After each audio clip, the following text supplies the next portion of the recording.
The Skeleton Crew, or Wildfire Ned. Part 1. Author Anonymous. Chapter 1. The Merry Party at the Black Bull, the Strange Horseman and Rambling Bob. The incidents of this strange and exciting story occurred more than 100 years ago. It was in the month of December, and all the country was covered with snow to the depth of more than a foot. The moon shone brightly over the pure white landscape, and, as far as the eye could range, naught was to be seen but leafless trees, which bowed and shook in a stiff northwest breeze, and their melancholy flutterings seemed to be like gentle moans and sighings at the white death-like pall which covered nature far and wide. The pretty and picturesque village of Darlington was near the sea, and not more than 50 or 60 miles from London, and was situated in a pleasant valley on the main road, through which mail coaches were wont to pass both night and day. The inhabitants had been long abed, for the chimes of the village church had tolled the solemn hour of midnight, and not a light could be seen anywhere save at the Black Bull, for on that memorable night some few of the villagers were celebrating the Christmas holidays at the comfortable and with a merry country dance among themselves. The sounds of fiddles and a flute, and the skipping of feet, could be heard, both in the parlors and taproom. Merry laughter and boisterous jollity resounded on all sides, and the light-hearted shouts of both men and maidens were caught up and echoed by the passing breeze. The night, though clear and bright, was bitter, bitter cold, and every door and window of the Black Bull was firmly closed, and many fires were crackling within. On a bench outside the tavern, and in part concealed by the deep shadows of its old, overhanging thatch-covered eaves, sat a powerful-looking youth with stick and bundle. He sat there listening to the music inside, and more than once heaved a deep sigh. It was almost impossible to see his features, but what little could be discerned showed that he was a handsome-looking and powerfully built rustic youth of about 18 years of age. He seemed desirous of remaining concealed in the deep shadows of the house, for he crouched close under the shadow of the overhanging roof. If any one had been close enough to observe him, they would have perceived that this country-looking youth not only frequently sighed but that more than once he hastily, and in an angry manner, dashed away from his eye a stray telltale teardrop that trickled down his sunburnt cheek. He listened to the merriment within, and more than once a faint sickly smile lit up his handsome features. The noise of loud laughter continued within, but all at once a laborer's voice was heard, who shouted out, in stentorian tones, "Come, lads and lasses, I'll give ye all a toast! Fill up your glasses to the brim, and do justice to it. Here! Here! What is it, Mr. Chairman?" said one and another. "Let's have it, Hodge." "Well," said Hodge, rising in his chair, glass in hand, whose shadow the young stranger could see reflected on the parlor blind. "Well, lads and lasses all, here's long life and good luck to our good, kind old master, Farmer Bertram. His health with 3 times 3. The toast was responded to with a boisterous 3 times 3, which shook the glasses on the table till they jingled, and made the windows tremble again. The young man, when he heard this toast proposed, rose from his seat, and picking up his bundle and stick, walked hastily away, with downcast head. He had not gone far along the beaten snow track in the middle of the road ere he turned his head, and saw the figure of a single horseman approaching at a hard gallop. The horseman rode a splendid coal-black mare, which seemed to fly over the ground with wonderful grace and ease. The rider, himself, was elegantly dressed, and muffled up to the chin in a stylish great coat, while his 3-cornered hat was drawn over his eyes, and shaded his features so much that no one could scarce see his face distinctly. When he approached the Black Bull, he stopped for a minute, as if undecided whether he would dismount or not. After a time, however, he put spurs to his horse once more, and soon overtook the youth with his stick and bundle, who was slowly and thoughtfully walking along. "Bitter cold night, friend," said the horseman, checking his steed into a slow walk. "Yes, it is," was the sullen answer of the youth. "Why are you not at the Black Bull tonight?" said the rider, with a hoarse laugh. "Some of the lads seem to be enjoying themselves there in fine style. What made you leave so early? Wasn't there at all, if you must know. Not invited, I suppose?" "No, nor didn't want to be." "Why not? Are you not fond of singing and dancing?" "Yes, as much as anyone, but still I wouldn't go there tonight for any money." "Why not?" "Because they're keeping up Farmer Bertram's birthday." "Oh, indeed," said the strange, young-looking horseman. You don't like Farmer Bertram, then, I suppose? Yes, I do. But he hates me, though, I do believe, said the youth with a sigh. He discharged you from the farm, I suppose. What was it for? Getting drunk or poaching? Neither. I wasn't discharged at all. I left on my own account. If I wanted to work about these parts, I could get plenty to do from Sir Richard Warbeck, at Darlington Hall, that white house yonder on the hill, among that cluster of old oak trees. You know Sir Richard Warbeck, then? Aye, and have done this many a year. His adopted sons, too, Charlie, as is now in London, and Wildfire Ned, as we call the brave lad, as lives up the hall. I know 'em both well. You seem to know all about the people living around Darlington, I perceive. I do. Who should know 'em better than me? Who are you, then, my friend? Said the horseman, with a quick glance. They call me Rambling Bob, but Bob Bertram is my real name. Bob Bertram? Said the stranger, with a glittering eye. What, the only son of Farmer Bertram of Four Ash Farm? Right, sir. Do you know him? Me? Bless the man, no, said the horseman. I don't know anyone hereabouts. I am on my way to a neighboring village on urgent business. More's the pity, then, said Bob. You might travel a long way afore you'd find a nicer or kinder old gentleman than Sir Richard Warbeck, at Darlington Hall. So I've heard, and he's very rich also, I am told. There's no mistake about that, sir. He's a magistrate in the city of London, and is director of one of the best banks there. He adopted 2 orphan boys, and brought 'em up as his own sons. One's in the London Bank, but young Wildfire Ned, as we call him, won't do nothing but go to sea. If they only mind themselves, they are sure to fall into all Sir Richard's money. If they don't, though, and should go astray, they will have the door slammed in their face, as I had today. You! By your father, Farmer Bertram? Yes, and all because some time ago I picked up with a poor village lass as I loved as dearly as I love my life, and promised for to marry. And did your father turn you out of house and home on that account?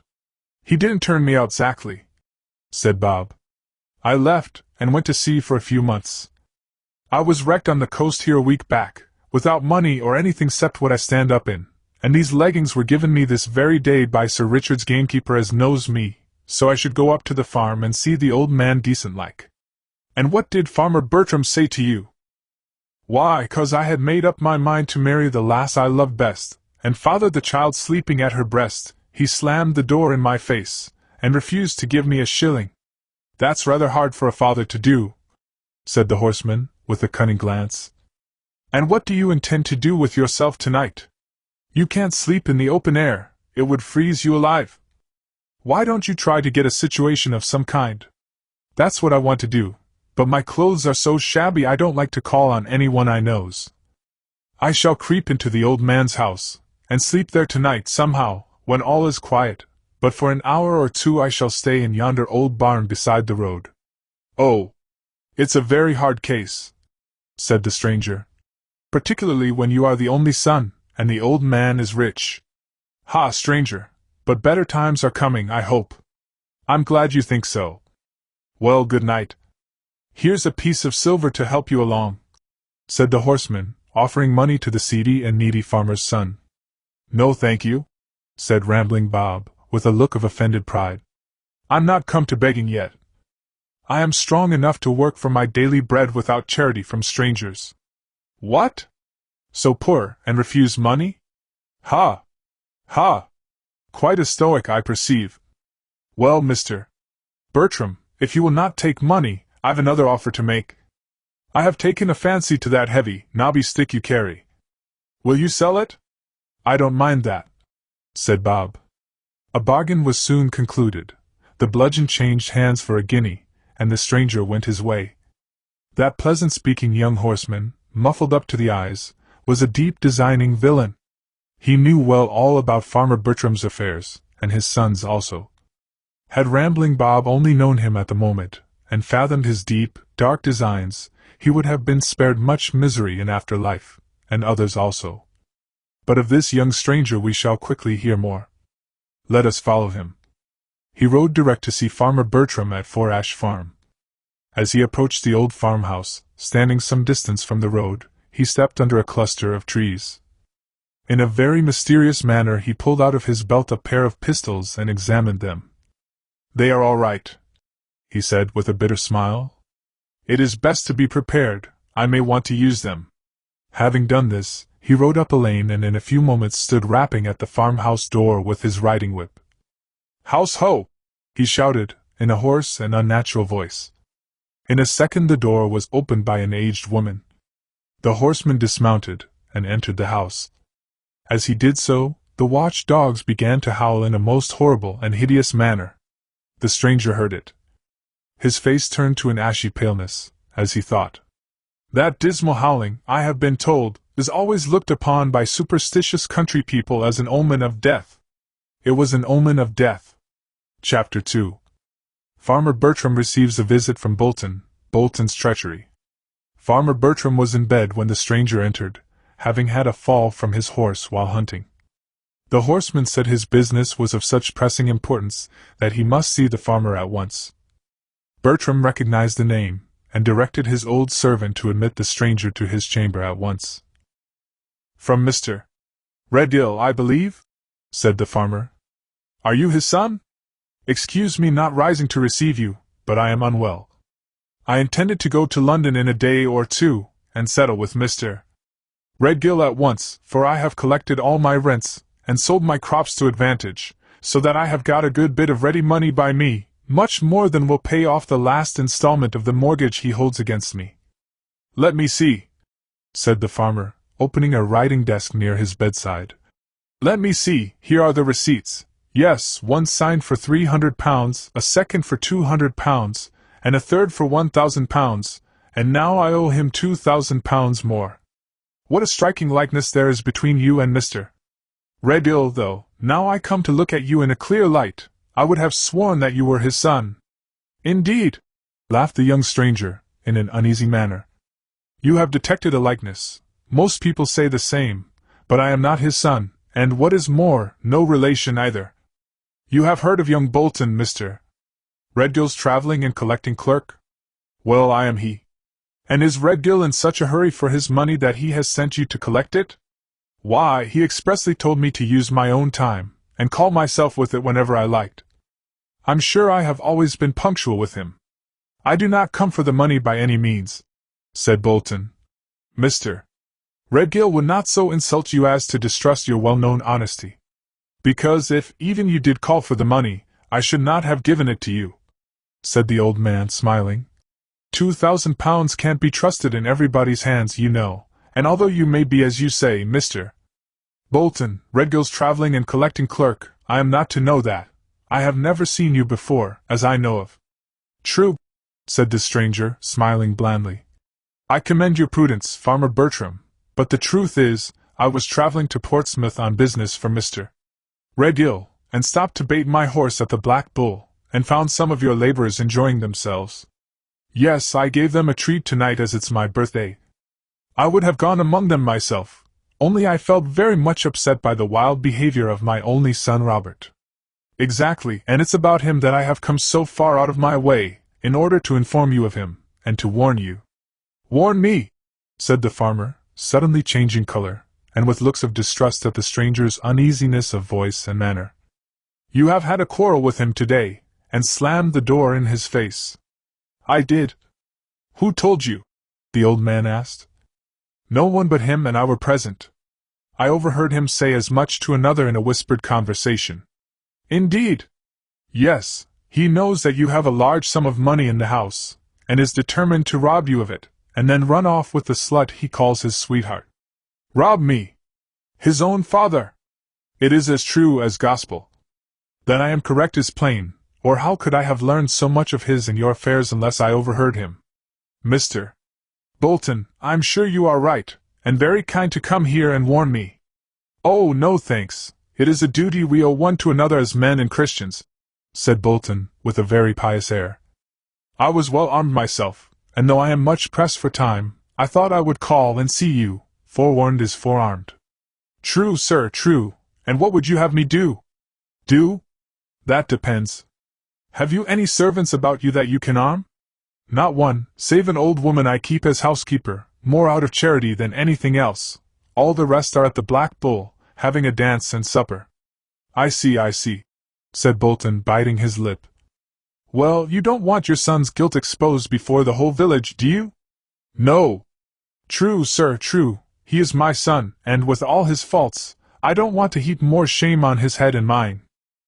Then I'll tell you what to do. What?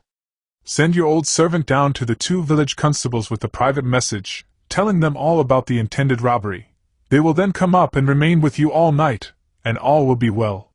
But the village is 2 miles or more by the road, and the old servant would take an hour or 2 to go and return. Bob might come in the meantime, find me all alone, and rob me of every penny I have in the world. But he doesn't know where you keep it, surely? Said Bolton, with a dry, cunning smile. Yes, he does. He knows I always keep my gold in that chest yonder by the window, but no one, save my friend Redgill, has any idea where I keep my banknotes, said the farmer, with a sickly smile. The stranger did. He had heard Mr.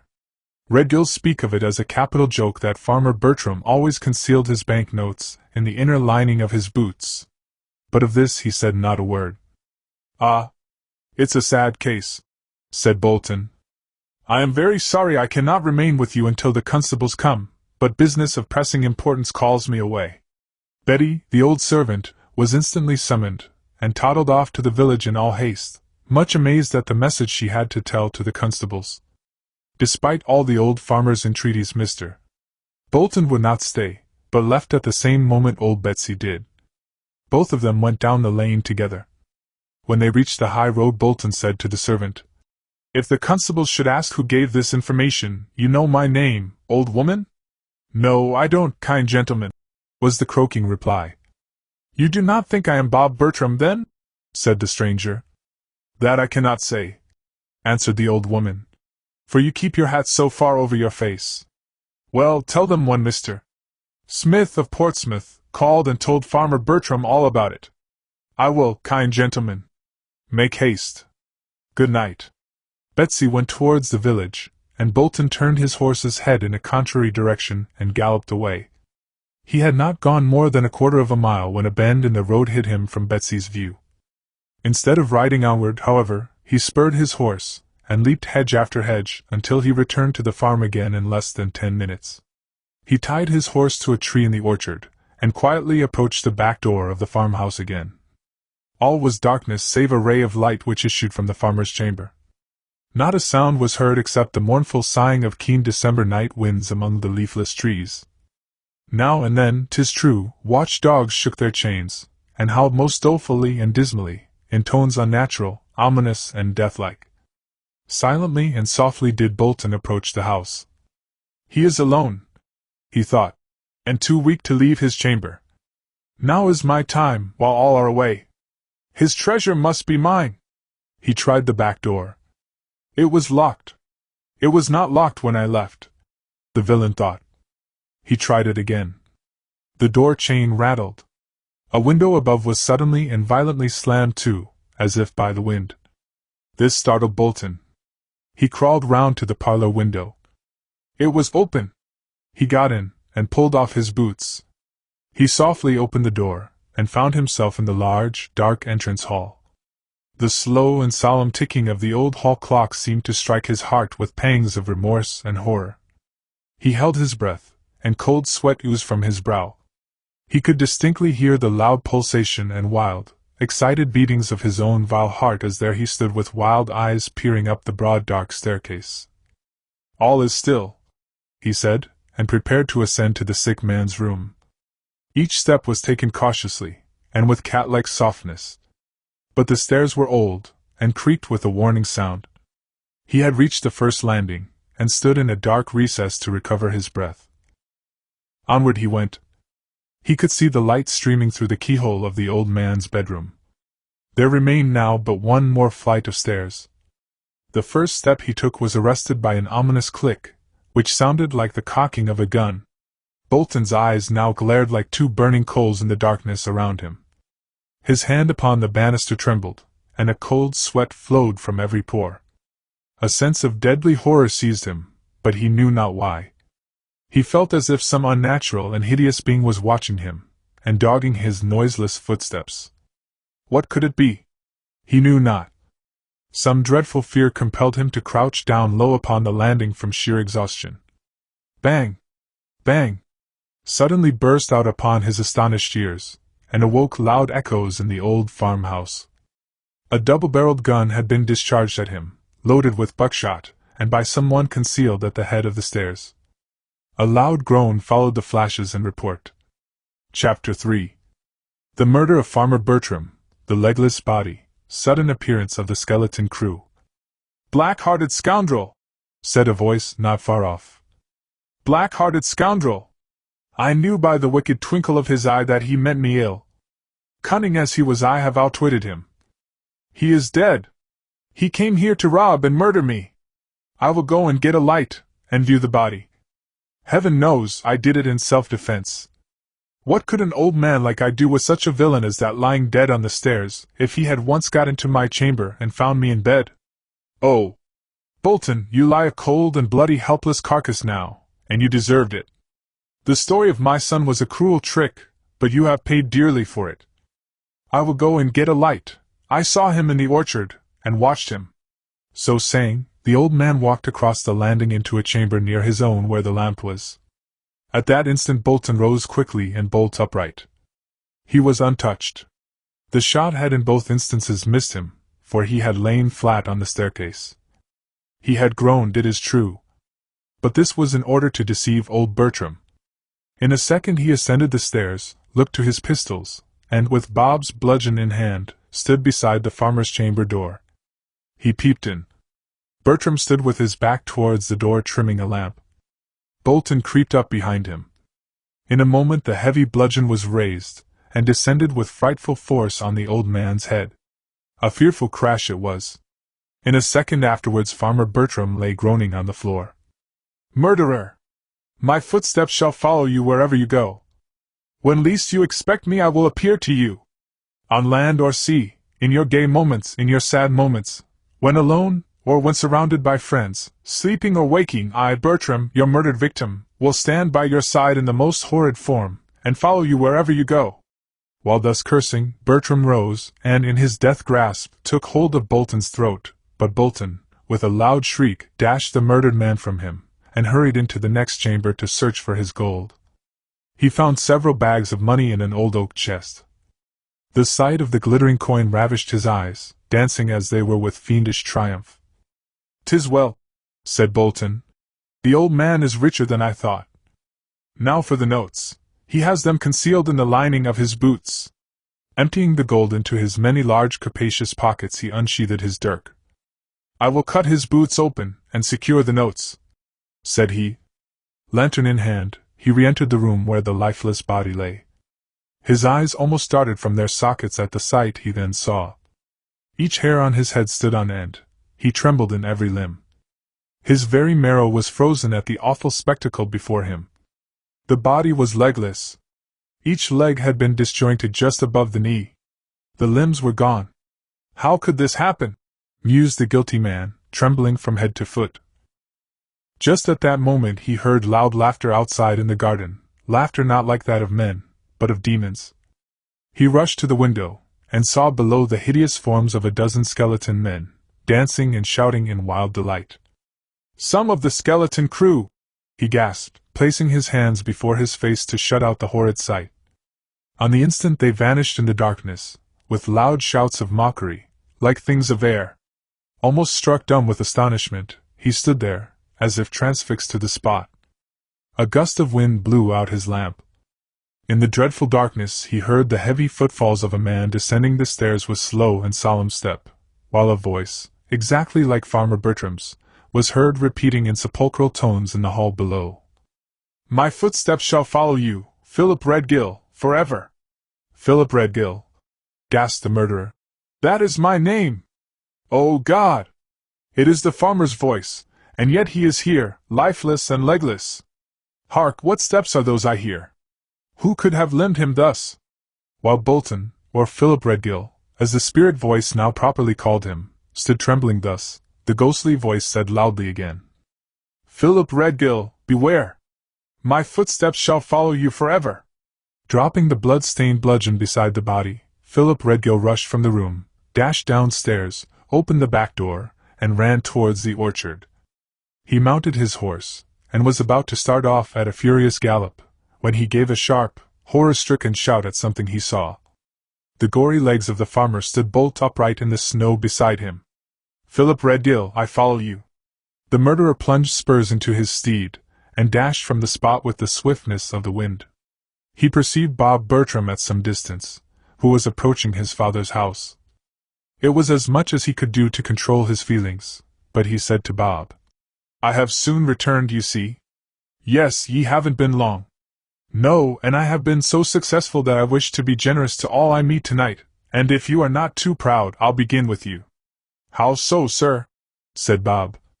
You complained when last we spoke that you wanted good clothes in order to make a respectable appearance? I did. What of that? Why, I am a rich man and you poor. I'll exchange clothes with you, and give you a purse full of money to start you afresh in life. What say you? I have taken a particular fancy to you, and like you. I have not any objections, said Bob, much amused at the horseman's strange freak. But where can we change? Oh, this old barn will do, but we must be quick, said the stranger, dismounting. Bob soon exchanged clothes with the horseman, but he couldn't help but remark that his companion had a very large amount of gold coin about him. The stranger told him he had been out collecting for a very large London firm. There, said Philip, surveying Bob. Those clothes will make a man of you. Mine alter your looks very much, said Bob, laughing. Never mind that, my boy. I can afford to play such queer pranks, for I am rich. It will take my father quite by surprise to see me dressed in this manner, and so it will mind when I go again. Why not go tonight? Come, cheer up, put this purse in your pocket, and have a pull at my brandy flask. It will cheer you up. Go to him at once, he can't be always angry with you. The stranger's words were so kind and encouraging that, after he had galloped off, Bob determined to go boldly to his father's house, and demand a lodging for the night. The stranger's brandy had aroused him, and made him feel rather flattered with his altered and gentlemanly appearance. Thinking thus, he walked across the fields towards Forash Farm, but as he approached the dwelling he felt a sense of deep depression from some unknown cause. A feeling of chilliness and fear took possession of him. He walked boldly up to the back door, however, and found it wide open. Instead of the dogs joyfully yelping when he approached them, they rushed at him to the full length of their chains, howling most dismally. He entered the house. All was unearthly quiet. I will not disturb anyone, thought the prodigal son, but creep into the parlor, and sleep on the sofa until morning. This he did on tiptoe, for fear of being heard, and was soon fast asleep. In less than half an hour Betty returned, and with her 2 village constables. They went upstairs to the farmer's bedroom, conducted by old Betty. She knocked at her master's bedroom door 3 times. There was no answer. No light was burning. She opened the door, and peeped in. No one was there. She next looked into Master Robert's old bedroom. Next moment she screamed aloud, and fell staggering to the floor. Murdered! Murdered! She cried. The 2 officers went in, and turned deadly pale, as they beheld the lifeless body lying ghastly and gory before them. Murdered! Murdered! Screamed the servant, again and again, in piercing tones. The dreadful sounds aroused Robert. He leaped from the sofa, and rushed upstairs. Oh, here is Mr. Bolton, kind good gentleman. Oh, tell us who did this, said Betty, weeping. It is not Mr. Bolton, said one of the officers. It is Bob Bertram. What means this? Gasped Bob, pushing by the officers into his own old bedroom. What means all this screaming when my father lies sick in bed? It means murder, Bob, said one of the men. What? Murder? Yes, and you did it, said the other. If I'm not much mistaken. Me? You, Bob, look at your fine clothes stained with blood. And so they were. They had been wiped, but the stains were there upon them still. Oh! Heavens!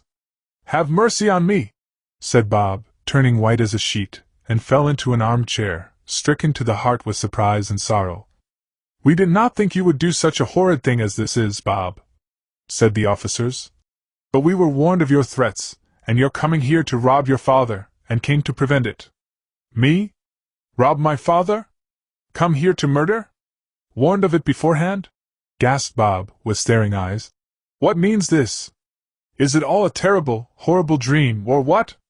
"No, it is an awful reality, and we must take you in custody on the charge of murder." In an instant the two officers handcuffed him. He did not utter a word or move a muscle. He was pale, and looked wildly about him as if in a dream. "Poor Nats!" he sighed, thinking of his pretty persecuted sweetheart and intended wife. "Poor Nats, this news will break thy young heart." Bob hung his head. The constables were sorrowful and silent. Betty looked like a crazy woman, as she sat on the floor, sobbing. Not a word was spoken. All was still. The silence was at last broken by the slow, measured tread of someone coming upstairs.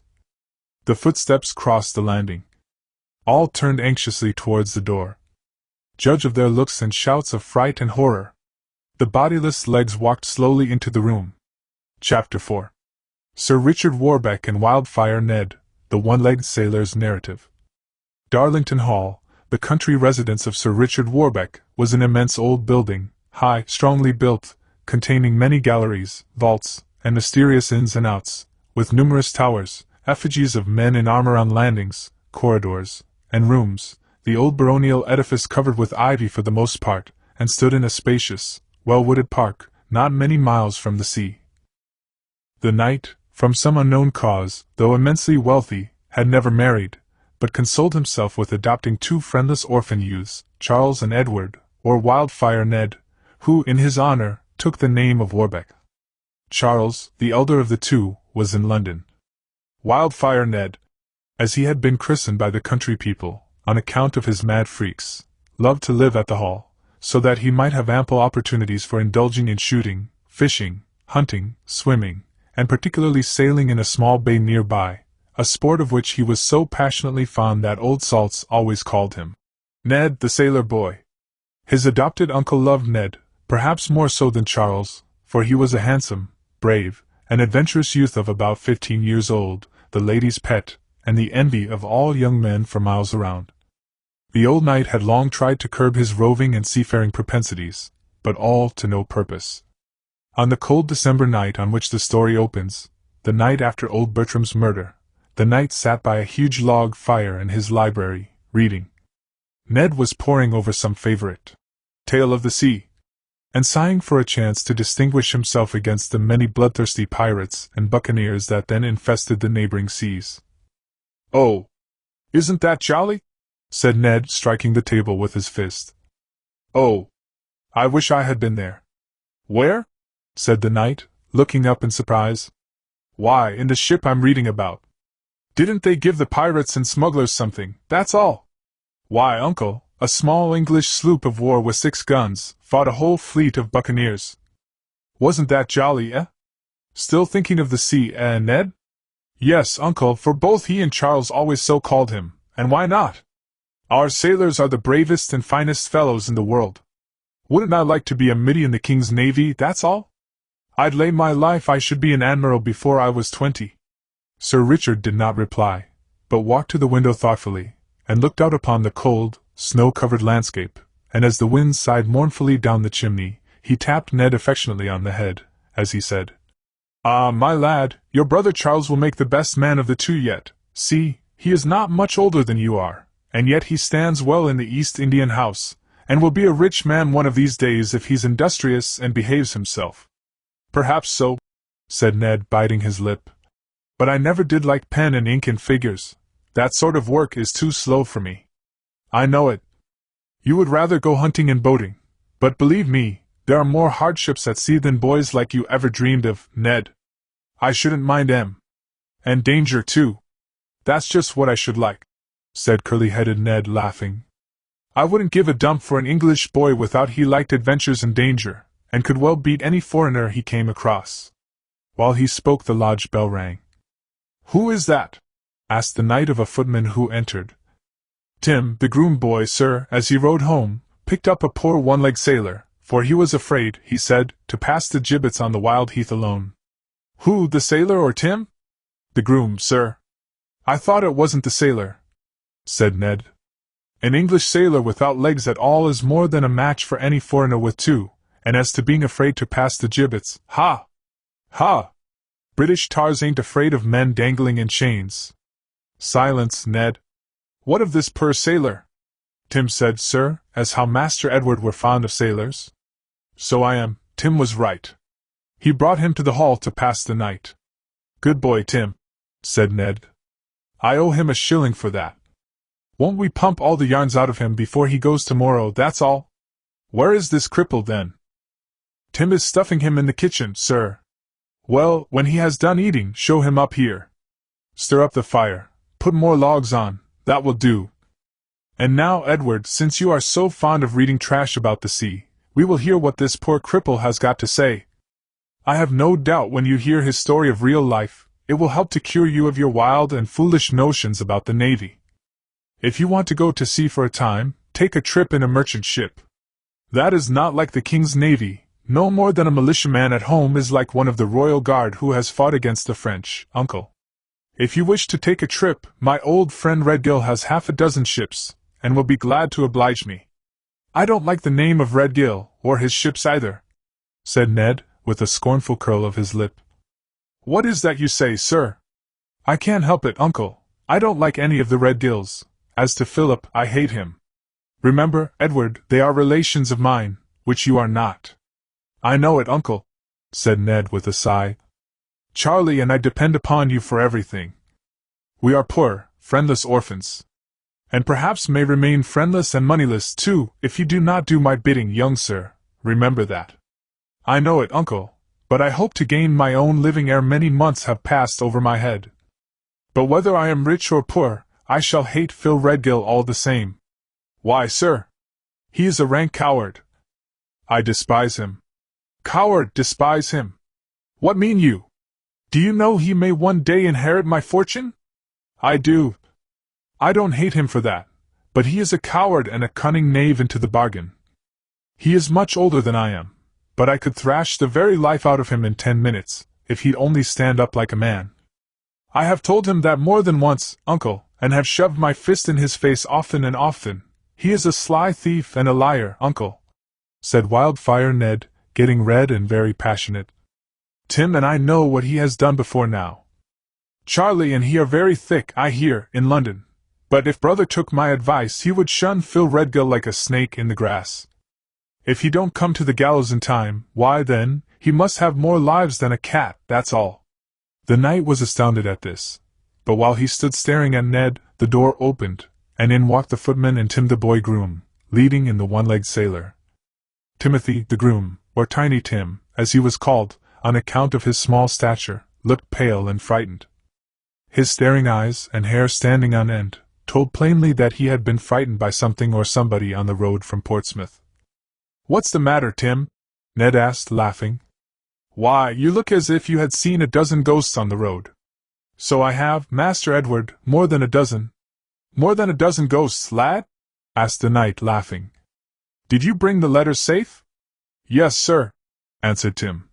"Here they are, sir, but I had to ride for my dear life like the devil." "What does the lad mean?" the knight asked. "Surely he is not crazy? Sit down and compose yourself." "Well, sir," said Tim, "directly I got the letters I started back home again, but as I was trotting along I saw a man on horseback waiting for me. He looked like a highway robber, so I turns my horse down another road to get out of his way." "Well, what then?" "I hadn't gone far, sir, and was just passing the Red Man's Gibbet, as they calls it, at the crossroads, when the wind began to howl and cry like so many living voices." "You were not afraid of all that, I hope?" "No, sir, but the vultures were flying about the gibbet, and their eyes sparkled in the moonlight like so many coals of fire." "Well, I didn't care much about that, but when I got fairly under the gibbet, and was about to pass by, I looked up, and I saw the Red Man's eyes glaring on me, and he seemed to shake himself, for his chains rattled awfully." "Nonsense! He has been dead this many a year. It was all fancy, Tim," said Wildfire Ned, chuckling. No, it wasn't, sir. All due respect to you, sir. He was alive. Alive? Aye, gentlemen, alive. I could swear it as sure as I live. You were timorous, that is all, and fancied so. No, Sir Richard, I never was so brave in all my life, although I felt my blood run cold. It spoke to me. Spoke to you? Yes, sir. What did it say? Halt, it shouted, and on the instant my horse stopped, and would not budge an inch.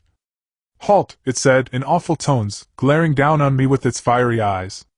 I am one of the skeleton crew, it said. Go, tell your master that Farmer Bertram is murdered. Dead? Murdered?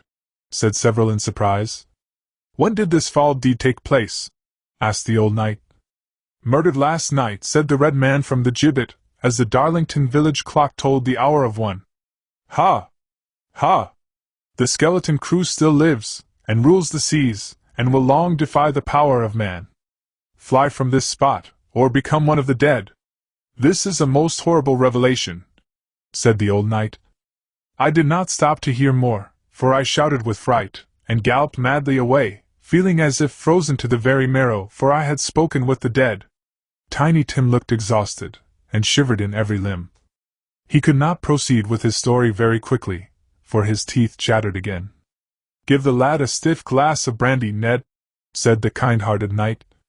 Ned did so, a very stiff one indeed it was, which made the groom's eyes twinkle again. The one-legged sailor was treated in like manner, when Tim continued.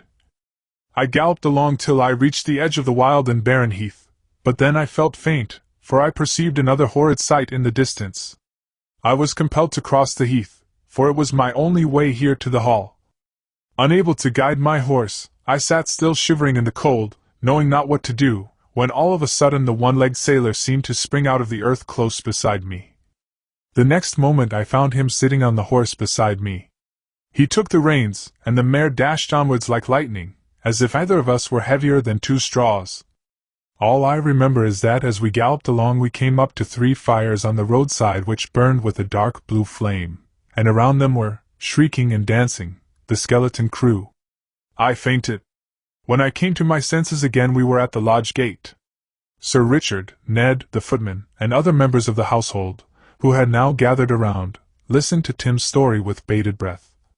The footman looked terror-stricken, and trembled so, that, during the groom's story, his pigtail, the fashion in those days, gradually rose, until at last it stood stiff and erect above his head, a powdered pillar of horror. Is the lad dreaming, or is he turned crazy? Said Sir Richard. No, the lad is right, sir, said the one-legged sailor, making bold to speak.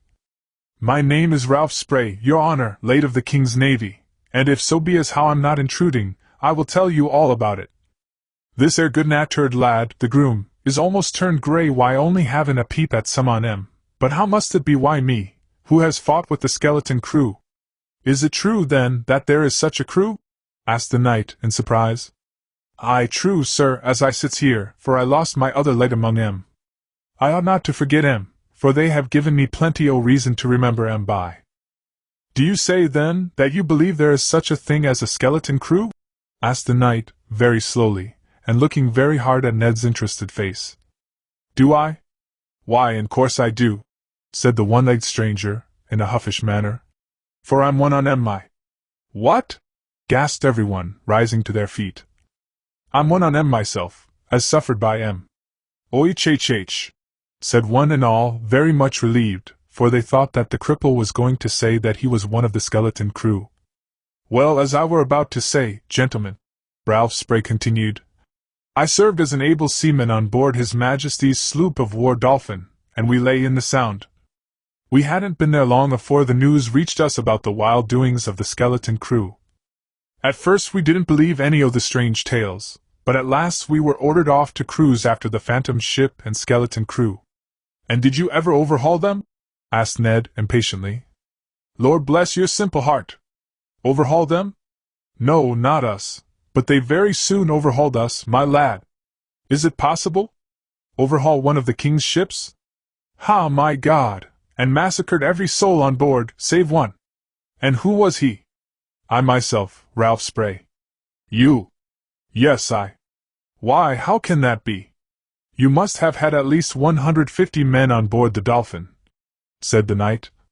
Exactly, and the skeleton crew couldn't muster half as many, I suppose you mean? Just so. Aye, sir, but we on board the Dolphin were men. Brave men too, no doubt. Yes, but them on board the Phantom ship weren't men at all. What, then, in heaven's name? Why, devils! The footmen, nay, every one of Ralph's audience, were listening open-mouthed and with staring eyes. Devils? asked Ned. Yes, devils, young man. A pause took place, and every one took a long breath, and creeped closer to the fire as Ralph continued. We caught sight of the Phantom ship once. It was painted red. We gave chase, and came within 2 miles of it, when it changed its color to blue. We wasn't going to be taken in, so we fired a broadside right into her and... Sunk her? asked Ned. Not a bit on it, it vanished into mist. Several of the servants and members of the household whom the kind knight had allowed to listen to the cripple's tale, now wished themselves in their bedrooms, or in the servants' hall. They were unable to leave their seats, however, for they felt fastened down to them, and in some manner fascinated by the charmed eye of the speaker. The footman's pigtail worked to and fro like the pendulum of a clock, and, at certain passages, stood bolt upright as its owner inwardly, and sometimes audibly groaned at what he heard.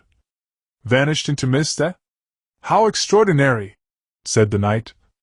Then it must be a charmed ship, and a charmed crew. Exactly, sir, and I'll tell you how I proves it. The Dolphin often gave chase to this Phantom ship, but could never catch it, although sometimes we caught more than we liked. Indeed! What was that then? Why, a well-aimed broadside. From the Phantom ship? Exactly, and a devil of a mess they left us in more nor once, and we were glad to sheer off. Extraordinary! It sounds like a dream. But it ain't though, for one foggy night, when the Dolphin lay anchored in the Sound, me and Tom Robinson were keeping watch on deck, and never thinking of any harm, for all the crew were snug in their hammocks, when it almost turned me grey to see 70 of the skeleton crew clamber over the ship's side like shadows, and begin to cut and hack us about awful. The deck was cleared in a second.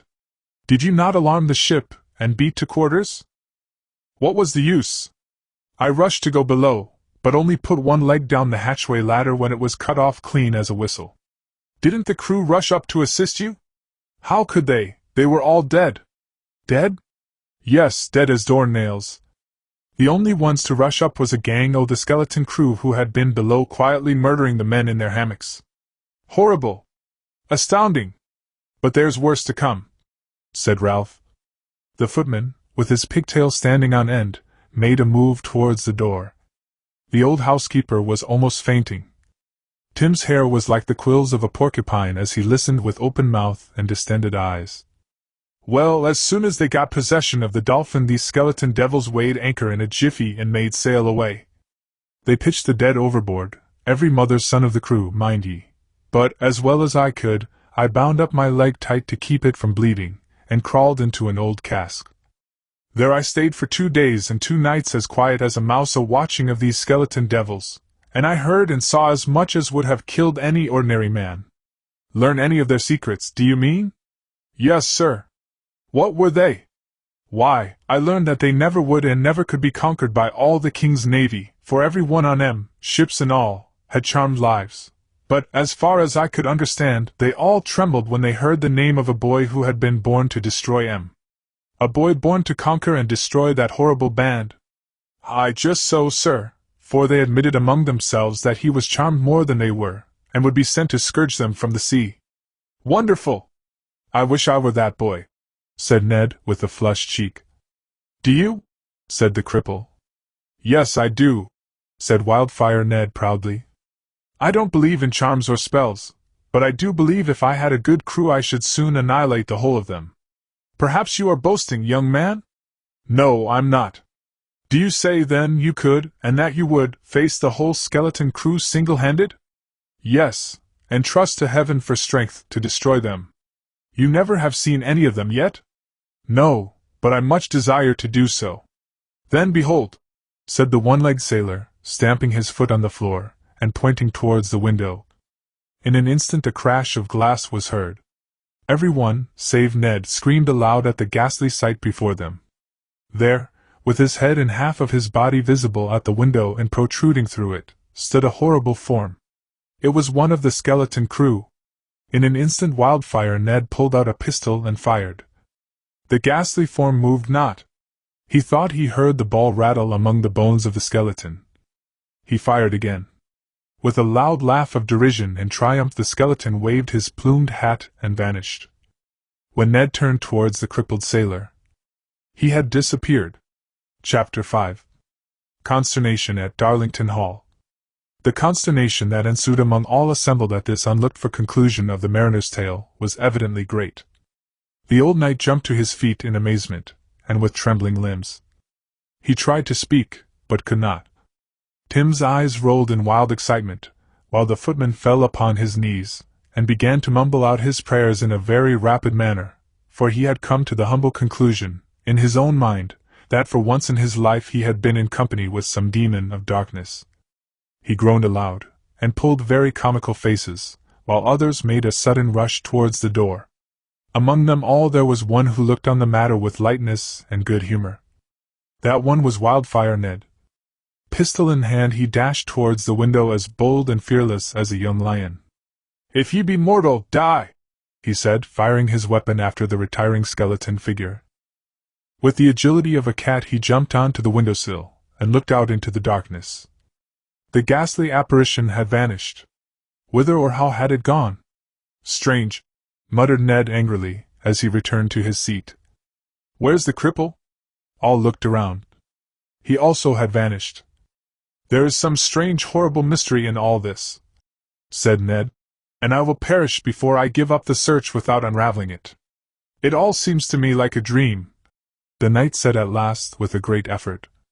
"Some strange and horrible nightmare." "I wasn't frightened, sir," said Tim, plucking up his courage. "Nothing could frighten me now, seeing as how I rode home with one on 'em." "It's all a trick, I know," said the footman. "Some of the villagers have got it up for a lark, seeing as how it's Christmas time." "Perhaps so, Roger," the knight replied, with a smile. "But I noticed you soon fell on your knees, and began to say your prayers." "And so did Tim." Ned laughed. "But now it's all over, you may retire," he said to the servants who were there. "You may retire. Uncle and I wish to be alone." Tim was the first to go to the door, and he opened it with a shaking hand. In order to reach the servants' hall, they had to traverse several long dark galleries, and descend the main staircase. Tim wanted his fellow servants to look upon him as a very bold youth, but he took great care not to be the first to go out into the dark gallery. In this way, also, the chief footman thought, but didn't like to say so. "Why don't you go on?" said he to Tim. "Why don't you?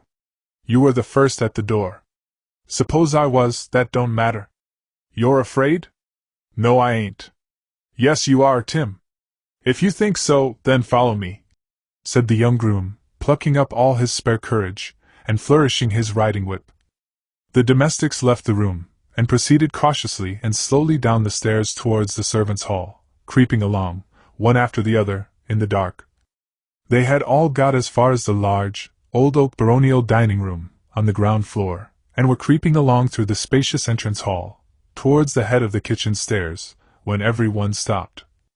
For a moment they stood in the darkness, breathing very hard, when their ears were startled by the sudden clanking of chains. The sound proceeded from the baronial hall, where for centuries had stood wooden figures, clothed in armor. The clanking noise sounded so horrible, that they all rushed down the kitchen stairs, one on top of another, in wild confusion. Roger, the footman, was the first to make the descent, which he did 6 stairs at a time. But directly he and the rest got to the bottom in breathless haste, they were still more horrified at the sight that confronted them. For there stood at the foot of the stairs a skeleton form, sword in hand. "Ha! Ha!" he gruffly laughed, as he flourished his weapon. The footman shouted in terror, and turned on his heel to flee upstairs again. The rest followed him, bellowing and screaming at the top of their voices. Upstairs they flew in wild dismay, tearing their clothes, and knocking each other about in the darkness, making all haste to leave far behind them the dreadful form they had seen below. No man, or woman either, ever mounted flights of stairs with such expedition as did the servants on this memorable occasion. Coat tails were torn off, wigs were lost, trousers were torn behind in very unpleasant and uncomfortable places, and more than one received hard thumps in the ribs from someone they knew not. But this was nothing, so that they could escape with their lives. Once in the entrance hall again, they ran towards the great drawing-room. The door was unexpectedly and very hastily opened for them by a skeleton. With a cry of agony and surprise they turned towards the baronial hall as a place of safety. They reached the doorway, almost fainting with fatigue and fright. A man in armor strode forth to meet them, lance in hand. More than one fainted on the spot. Roger, the footman, like a brave man, trusted to his legs once more, followed by as many of his fellow servants as had any strength left in them. He vanished up the great staircase at lightning speed. It seemed to be a race for life or death with all of them.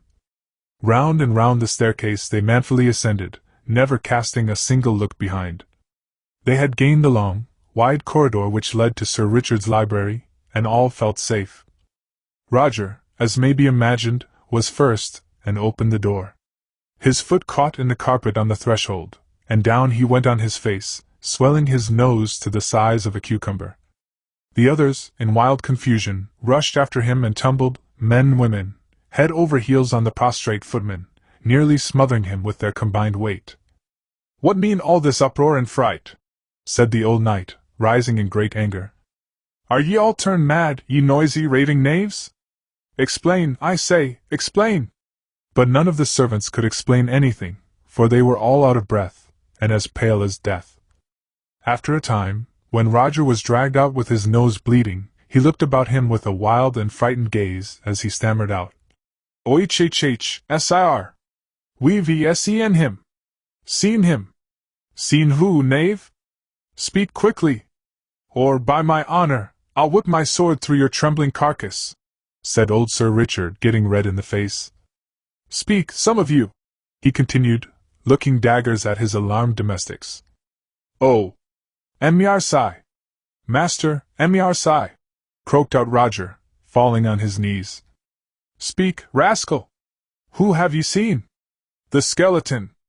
Ghastly, ghostly, all bones, and sword in hand, grinning like an angry demon." "A skeleton!" "Aye, sir, two on 'em." "Two, do you say?" "Yes, Sir Richard, one at the bottom of the kitchen stairs, and t'other opened the drawing-room door. Ho! Ask 'em all if it ain't true, good master," continued the footman, rolling his eyes and moaning.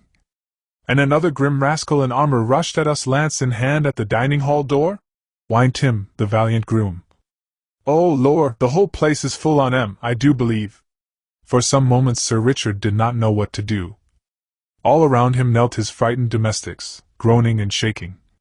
"Why, but just now, knave, you said it was all a lark, perhaps, got up by some of the silly villagers to frighten us. Ghosts and living skeletons indeed! There, go down and get your suppers at once, and let's have no more of such silly nonsense." "Nay, good master, we dare not." "Stuff and nonsense," said Ned, laughing. "How can you be geese enough to believe in such old women's tales? Get up off your knees at once, I say, and don't stick there shivering like leaves. I have lived in the hall this many a year, and have never seen anything of the kind. I only wish I could come across the rascals who are playing such tricks, that's all. I'd soon find out whether they were ghosts or not. Would you?" "Ha! Ha!" said suddenly a voice. "What was that?" "Who spoke?" said Ned, coloring with anger. "Would you?" "Ha! Ha! Then you shall soon have a chance, bold youth," said the voice again. "Who or what is that?" said old Sir Richard, starting. "That's him, master, that's him. The ghosts." "Ho-oh!" said Roger, with chattering teeth. "This is strange," thought Wildfire Ned. "There cannot be any doubt but that there is some mystery hanging about the old hall. I have long been persuaded of it, but it will not do to let my uncle or his people know what I think of this mystery." "What is that you are saying, Edward?" asked Sir Richard. "Nothing, uncle," he replied. "I was only smiling at the foolish fears of these tremblers here." "Come, rouse up all of you," said old Sir Richard, "and follow me." "That's just what I was about to propose, uncle," said Ned. "We'll soon get to the bottom of this strange affair. Arming himself with a sword, Wildfire Ned led the way, lamp in hand. "I'll lead the way," said he. "Follow me. Uncle, you can remain behind. There is nothing to fear. I care not for 100 skeletons, or ghosts either. Follow me." Chapter 6. The Skeleton Crew at Darlington Hall. The conflict between the servants. Defeat of the Skeleton Crew by Wildfire Ned. Everyone knew what a brave, bold, adventurous boy Wildfire Ned was, and directly he said, "Follow me." Each one regained his courage, and prepared to follow him. They were all unarmed save Ned, but Roger, very cunning, stole a short poker from the fire grate without being perceived, and stuffed it under his coat. "I don't so much fear now," he thought. "I've got the poker, and if any of them come near me I'll try and smash their ugly skulls in quick time, that is, if they will let me." Bold as a lion, and with an eye like a night hawk, young Wildfire Ned led the way, followed by the male servants.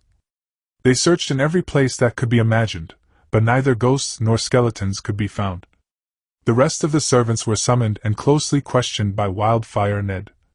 No such thing as ghost or skeleton had been seen in other parts of the old hall, and the bare mention of the armed man in armor, who rushed out upon them, caused great merriment among the majority of the servants, who laughed outright, and called Roger and Tim two old women. So there was every prospect of a quarrel among the servants on this great question. Roger was very indignant, and when he pulled out the short poker from under his clothes, he flourished it about in great wrath, threatening to massacre the coachman, butler, and every one, indeed, who did not believe him. Order, however, was soon restored among them, and when the supper bell rang all repaired in great haste to the servants' hall to hear the various odds and ends of the footman's strange adventure. They were all seated round the table, playing sad havoc with rounds of beef and good old ale, when all at once the lamps went out.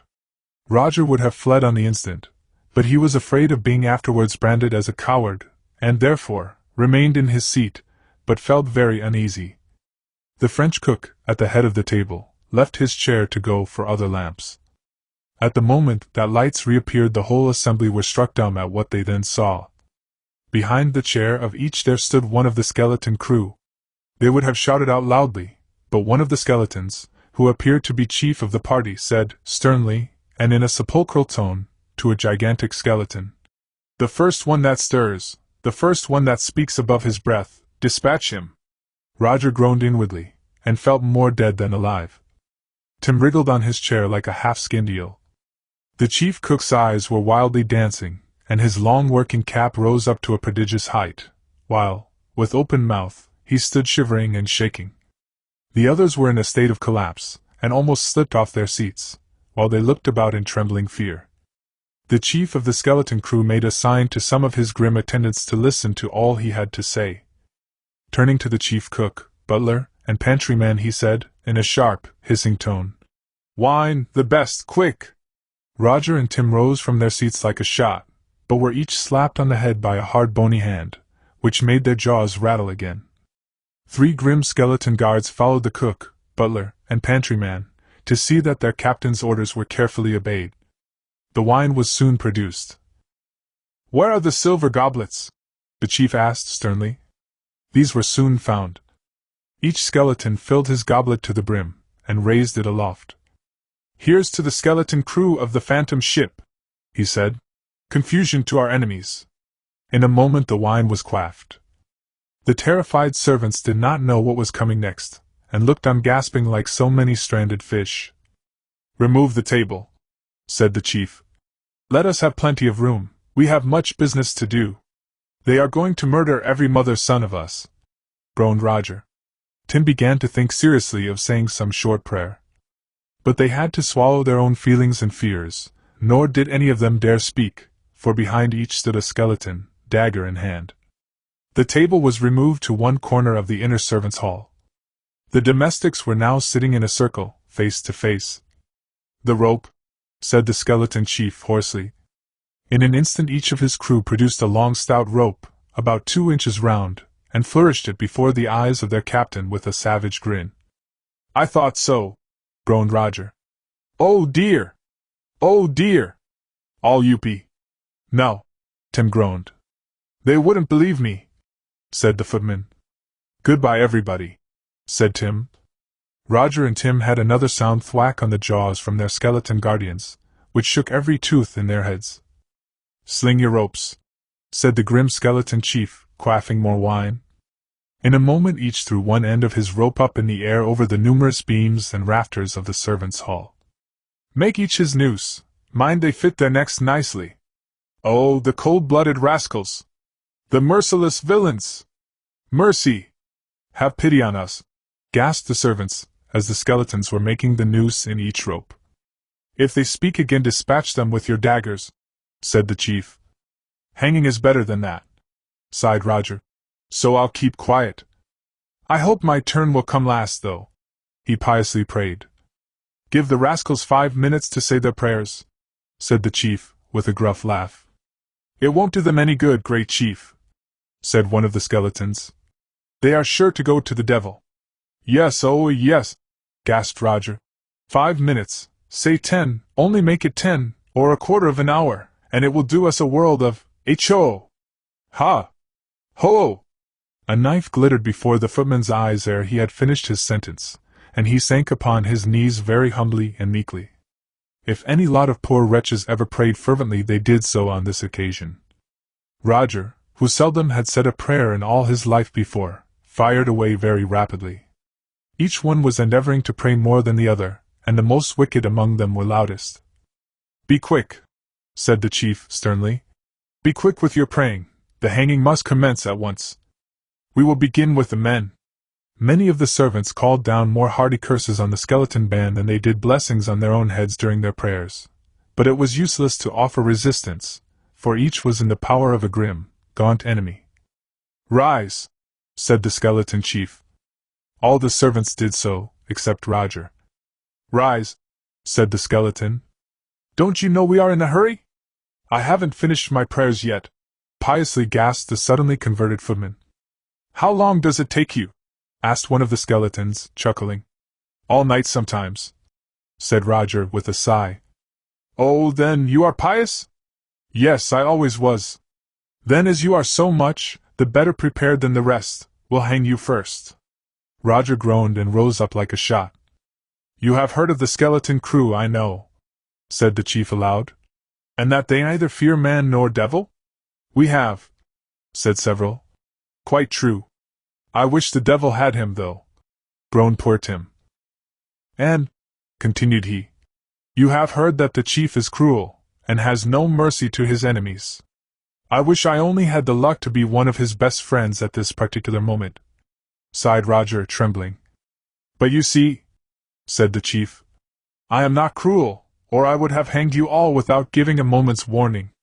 Curse Perlite, said Tim, under his breath. And to show you that I am not as bad as people say I am, I'll give you all a chance as to who dies first, provided. What? Gasped several eagerly. You will answer me one question. What is it, oh most mighty and merciful skeleton? Sighed Roger. What is it? Who considers himself to be the greatest rogue among you all? Asked the chief. Be careful how you answer. A long, solemn and awful pause followed this ominous and all-important question. The grim chief need not have warned them to be careful. They were very careful indeed, and took a long, long time to consider. It won't do for me to answer, thought the trembling servants, for they will be sure to commence hanging the biggest rogues first.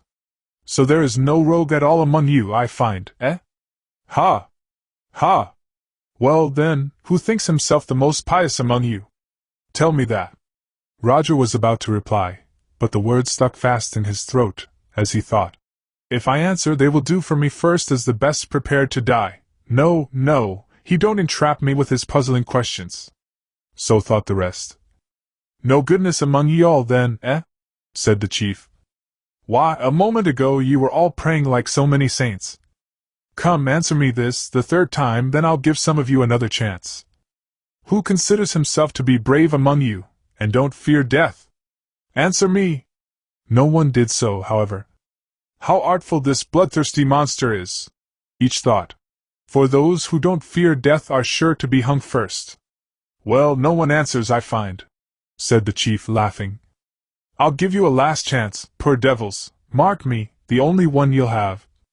Who is the greatest coward among you, and fears most to die? I do. I am. That's me. Oh, spare us! Such were the unanimous answers of all, and in one breath. Ha! Ha! You have answered at last, eh? Well then, since there are no good nor brave men, but plenty of cowards, we'll hang you all together, for none of you deserve to live. Groans were now heard on all sides, and many repented not having answered before. If there had been only a few brave men among you, I would have spared. I'm brave! I'm brave! I'll do any mortal thing. A lion's courage is nothing to mine. Only just try me, a tiger is nothing compared to me. I'd face the devil, I would. Thus gasped out many when they found that brave men only were to be spared. Oh, that's it, eh? Said the skeleton chief. I now find that all of you are brave. I'm the bravest, said Roger very meekly. On my word I am. You are, eh? No, he isn't, said the coachman. I am. Oh, you are. Then this footman must be a liar. So he is, said the coachman. An awful liar, the biggest as ever lived. Then we will begin with you two first, and give you a trial, said the chief. How do you best like to fight, with swords or what? Daggers are the quickest to do the work with. I'd prefer fists, said the burly coachman. And what do you prefer, my brave fellow? Asked the chief of Roger. Roger much preferred to escape out of the mess altogether, but it could not be. Strip, said the chief. You've got a fair chance to settle. The one who gives in first shall be hung, and the conqueror shall have the choice of poison or a bullet if he refuses to join my crew. We only have well-tried men alive or dead on board the Phantom ship. Neither Roger nor the coachman saw any very great choice in the terms offered, but ere many minutes they were pounding each other's ribs in gallant style till the sounds of their own blows reached through the immense hall. Both combatants fought for 10 minutes fiercely and fast, and went at it like two blacksmiths. At last, however, Roger began to blow like a grampus, and with a well-directed smack on the nose the burly coachman knocked him down. I give in, gasped Roger. Bring the rope, said the chief calmly. No, I don't, stop a bit, said the footman. D-n it! I'll have a few more rounds, anything's better than being scragged like a cat. At it they went again, hammer and tongs, pounding each other, and puffing at a great rate. But while this was going on several other, brave, individuals were engaged, with swords, proving their valor, one against the other. The doors were all locked, the windows were closed, and the servants' hall being so far away from the knight's apartments the noise was not heard. Curses, not loud but deep, were heard on every side, and the skeleton crew looked on with delight, as they saw the blood flowing on all sides, while their chief sat on a high seat, quaffing wine, and delighted with the bloodthirsty, fiendish work going on around him. It was a terrible feast of blood. The skeleton band hideously grinned and chuckled at the sight of blood around them. Shouts of pain and death groans were like music in their demon ears. The writhings of several victims, as they hung from the beams above, thrilled them with joy, as, with bony hands, they pointed to them twisting and dangling in the air. This horrible carnival had lasted long. The best-looking of the females were then carried off by several of the skeleton band to some rendezvous nearby, with limbs bound and their mouths gagged. But those left behind were hung to the rafters quickly, and without mercy. This was an annual gory banquet, which the chief of the skeleton crew kept up to celebrate his career as the famous scourge of the sea. He and most of his crew had come with the firm resolve to massacre every one in Darlington Hall. This was but the commencement of their horrible sport. Well might the skeleton crew and their charmed Phantom ship have long been the terror and fright of all the coasts and seas around. Many a family had been slaughtered in cold blood on shore, and many a good ship's company mangled and their vessels plundered and sunk by these aptly termed demons of the deep. But they had not come to Darlington Hall solely to satisfy their thirst for blood. It was the villain and murderer, Redgill, they assisted. He hated Wildfire Ned with bitter animosity because he could not supplant the brave youth in the affections of young Alice, the wealthy daughter of Countess Bluefield, sister to Sir Richard, whose estates were hard by. But hitherto Redgill had been successful in his knavery. Alice had suddenly disappeared. She had been kidnapped from her home. and while from home her parents had been slaughtered and the mansion sacked by the skeleton crew. It was now the aim of these fiends to murder all in Darlington Hall, and for Redgill to forge a will in his own favor, and to claim the estate. But the cleverest villains are caught in traps of their own making, as will be seen in succeeding chapters of this story. Suffice it to say that on this occasion the skeleton crew were carrying out their plans to murder all the servants first, and the owners afterwards. For an hour or more did these demons revel in this horrid spectacle of cruelty and blood. Those who did not kill each other were ruthlessly murdered by the skeleton crew, so that the servants' hall presented a sickly and revolting sight, with the dead and dying lying around in all directions. While the barbarous chief and his demon band were rejoicing at this human slaughter, they drank deep of wine, and were roused up to a fiery pitch with the bloody work around them. "Hurrah for the skeleton crew! The scourge of the seas," said the chief, tossing off more wine. "In another hour old Sir Richard, and his braggart lad, Wildfire Ned, as he is called, will be no more. The old hag at the gibbet says the boy has a charmed life, but we shall quickly see. Ha! Ha! There is no charm against cold steel, my lads." While thus he drank and laughed aloud in mocking tones, he suddenly rose to his feet in alarm. He drew his ponderous sword, and with fiery eyes listened. A loud noise was now heard without. The heavy doors were forced open with a crash. With a loud and ringing cheer, there dashed in upon them 50 bold British tars, pistol and sword in hand, led on by Lieutenant Garnet and Wildfire Ned. Deathwing, for such the skeleton chief was called, with a sudden bound, leaped from his high seat, sword in hand. "Treachery!" he cried, and dashed upon Wildfire Ned, with bitter curses on his lips. The conflict on all sides was dreadful. Lieutenant Garnet and his men did all that men could do, and performed prodigies of valor. But their weapons did not seem to make any impression upon the skeleton crew. Guns and pistols were fired at them, but all in vain. The clash of swords and the gleam of daggers was heard and seen on every hand. More than one of the gallant sailors was struck down by their ghostly foes. "Death to them all, and spare not!"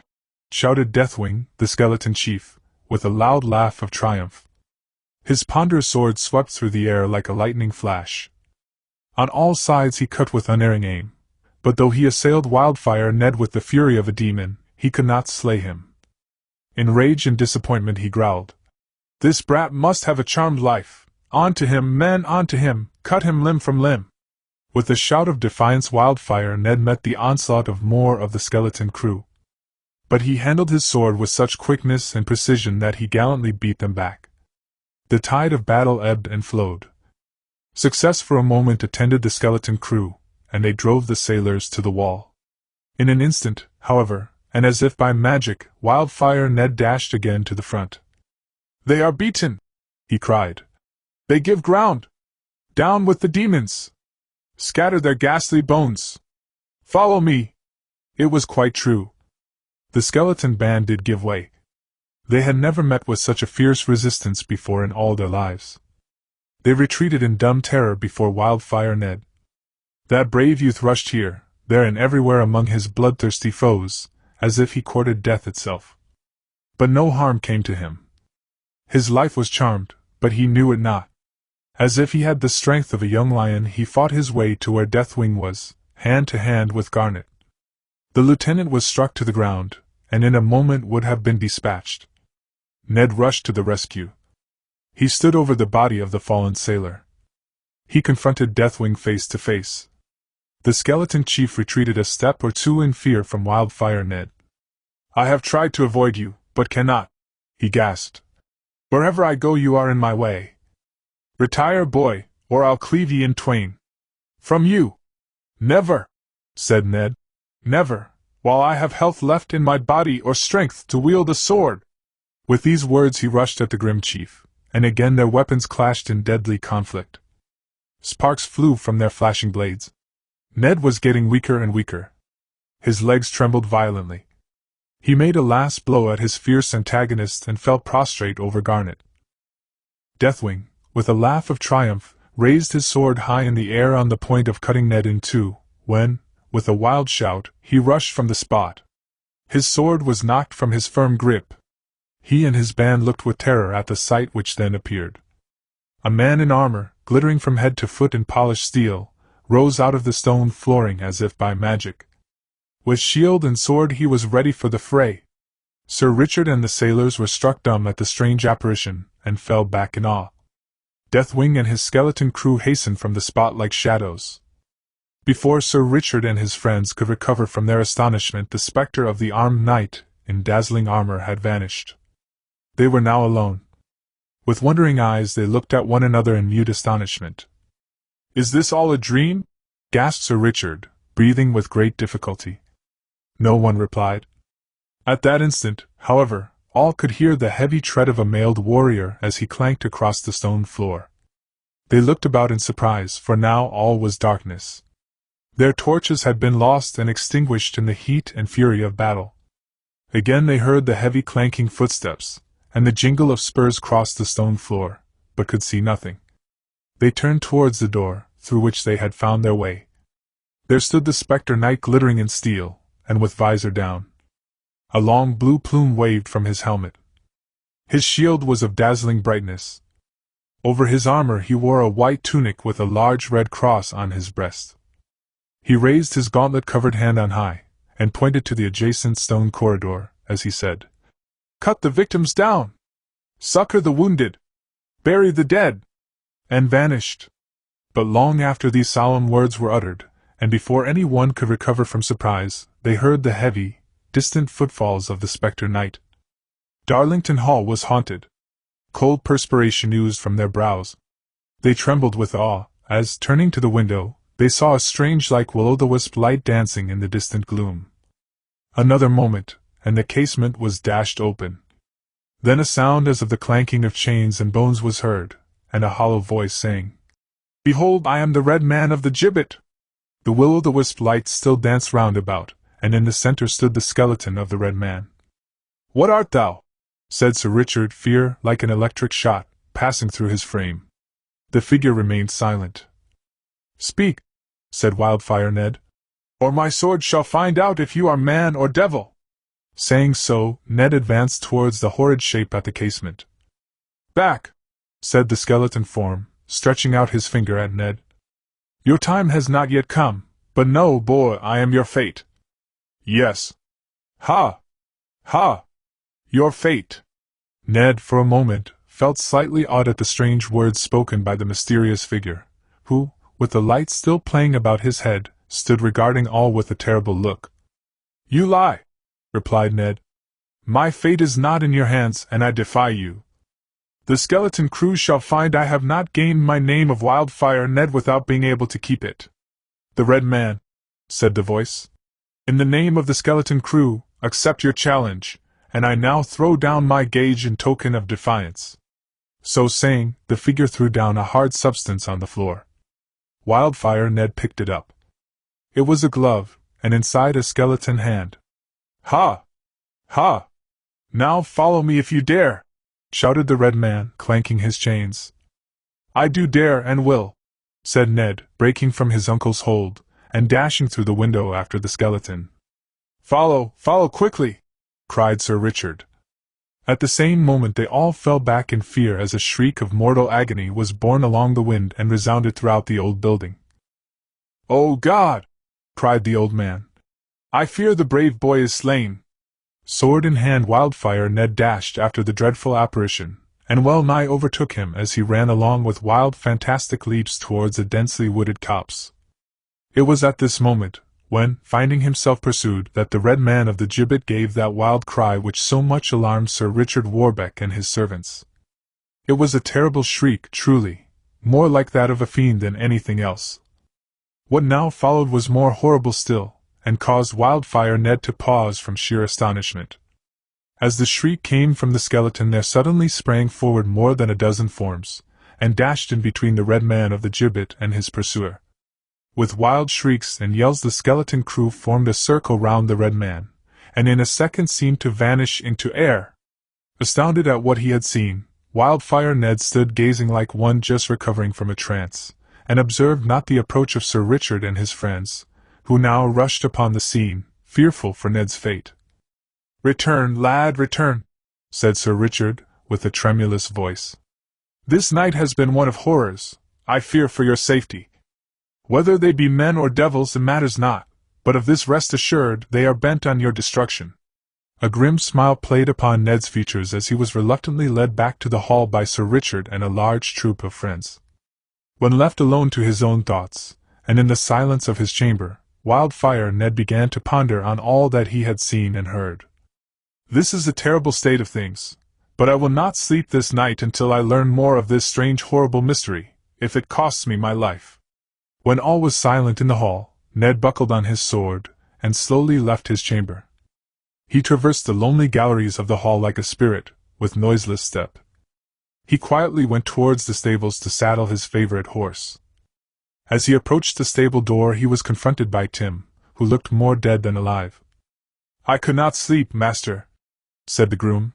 "The horrid sights as I have seen this ere night is enough to turn one grey." "Nonsense," said Ned with a light laugh. "Nonsense, lad, you see it hasn't turned me grey." "No, sir, truly. But then you ain't made like common folks. They say Wildfire Ned is all cast iron." "Nonsense, Tim. It's all a delusion to think that this red man of the gibbet could leave his chains and go prowling about when he likes." "No, it ain't, sir, all respect to you, sir. I've heard people say that at some seasons of the year he does leave his chains. If he could talk to me, as I rode home, he can do anything. That's my humble opinion." "It can't be true," said Ned. "And to prove it, I'll wager 100 gold pieces that if we ride over to the lonely heath this very night we shall find the gibbet tenanted as it always is." "Ride over to the gibbet, master?" said Tim in horror. "Surely, you can't think of doing anything so rash, and tonight, too, when we know that all the country around is alive with that demon gang called the Skeleton Crew?" "Yes, but I do though, Tim. I shall mount my brave mare, Starlight, and go at once." "Oh, master, pray don't," pleaded Tim. "I'm sure that some harm will befall you. And I'm equally sure none will. Prepare Starlight at once. Saddle the brown cob also." "The brown cob, sir? You surely don't want 2 horses?" "Yes, I do, Tim." "What, the brown cob for the red man of the gibbet?" said Tim, aghast. "You surely ain't going to take a moonlight ride with such a horrible devil as he is." "True, Tim, I am not," said Ned, laughing. "The brown cob is for yourself." "For me?" said Tim, rolling his eyes. "Yes, you. Come, be quick. Let us start off at once." With many groans, Tim prepared the horses, and ere many minutes had elapsed, both master and servant were on their way to the heath. Tim sadly tried to lag behind, but Wildfire Ned would not allow him to do so. "Here, Tim," said Ned, producing a brandy flask. "Take a good suck at this. It will drive all the blue devils out of you. Have courage, lad, no harm can possibly befall you." Tim liked the brandy, but did not much relish his young master's stubborn resolution. Nevertheless, he had not got far upon the journey when his spirits began to rise rapidly, and his head became light and giddy. He pulled out his sword in a very valorous manner, and made vicious cuts and slashes at the trees as he passed them, like a man valiantly fighting imaginary foes. Ned perceived the effects the brandy had upon his servant, and gave him some more. This had the desired effect of fortifying Master Tim with false courage. Ere long he began to curse and swear at the Skeleton Crew and the red man of the gibbet, in very loud tones. After some time they approached the edge of the heath.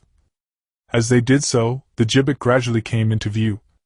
Tim's courage now began to ooze out of his toes, and he rode very close to his brave young master, but somewhat behind him. "There it is, Tim," said Ned, pointing to the gibbet in the distance. "Can't you hear the creaking sound of its rusty iron as it sways to and fro?" "Why, yes," answered Tim, and his teeth began to chatter. "Why, yes, young master, I do, but if you haven't any objection, I'll stay where I am until you return." "But I have objections, Tim, and very grave ones. Haven't you promised to go to sea with me, and brave all the dangers and perils of the ocean?"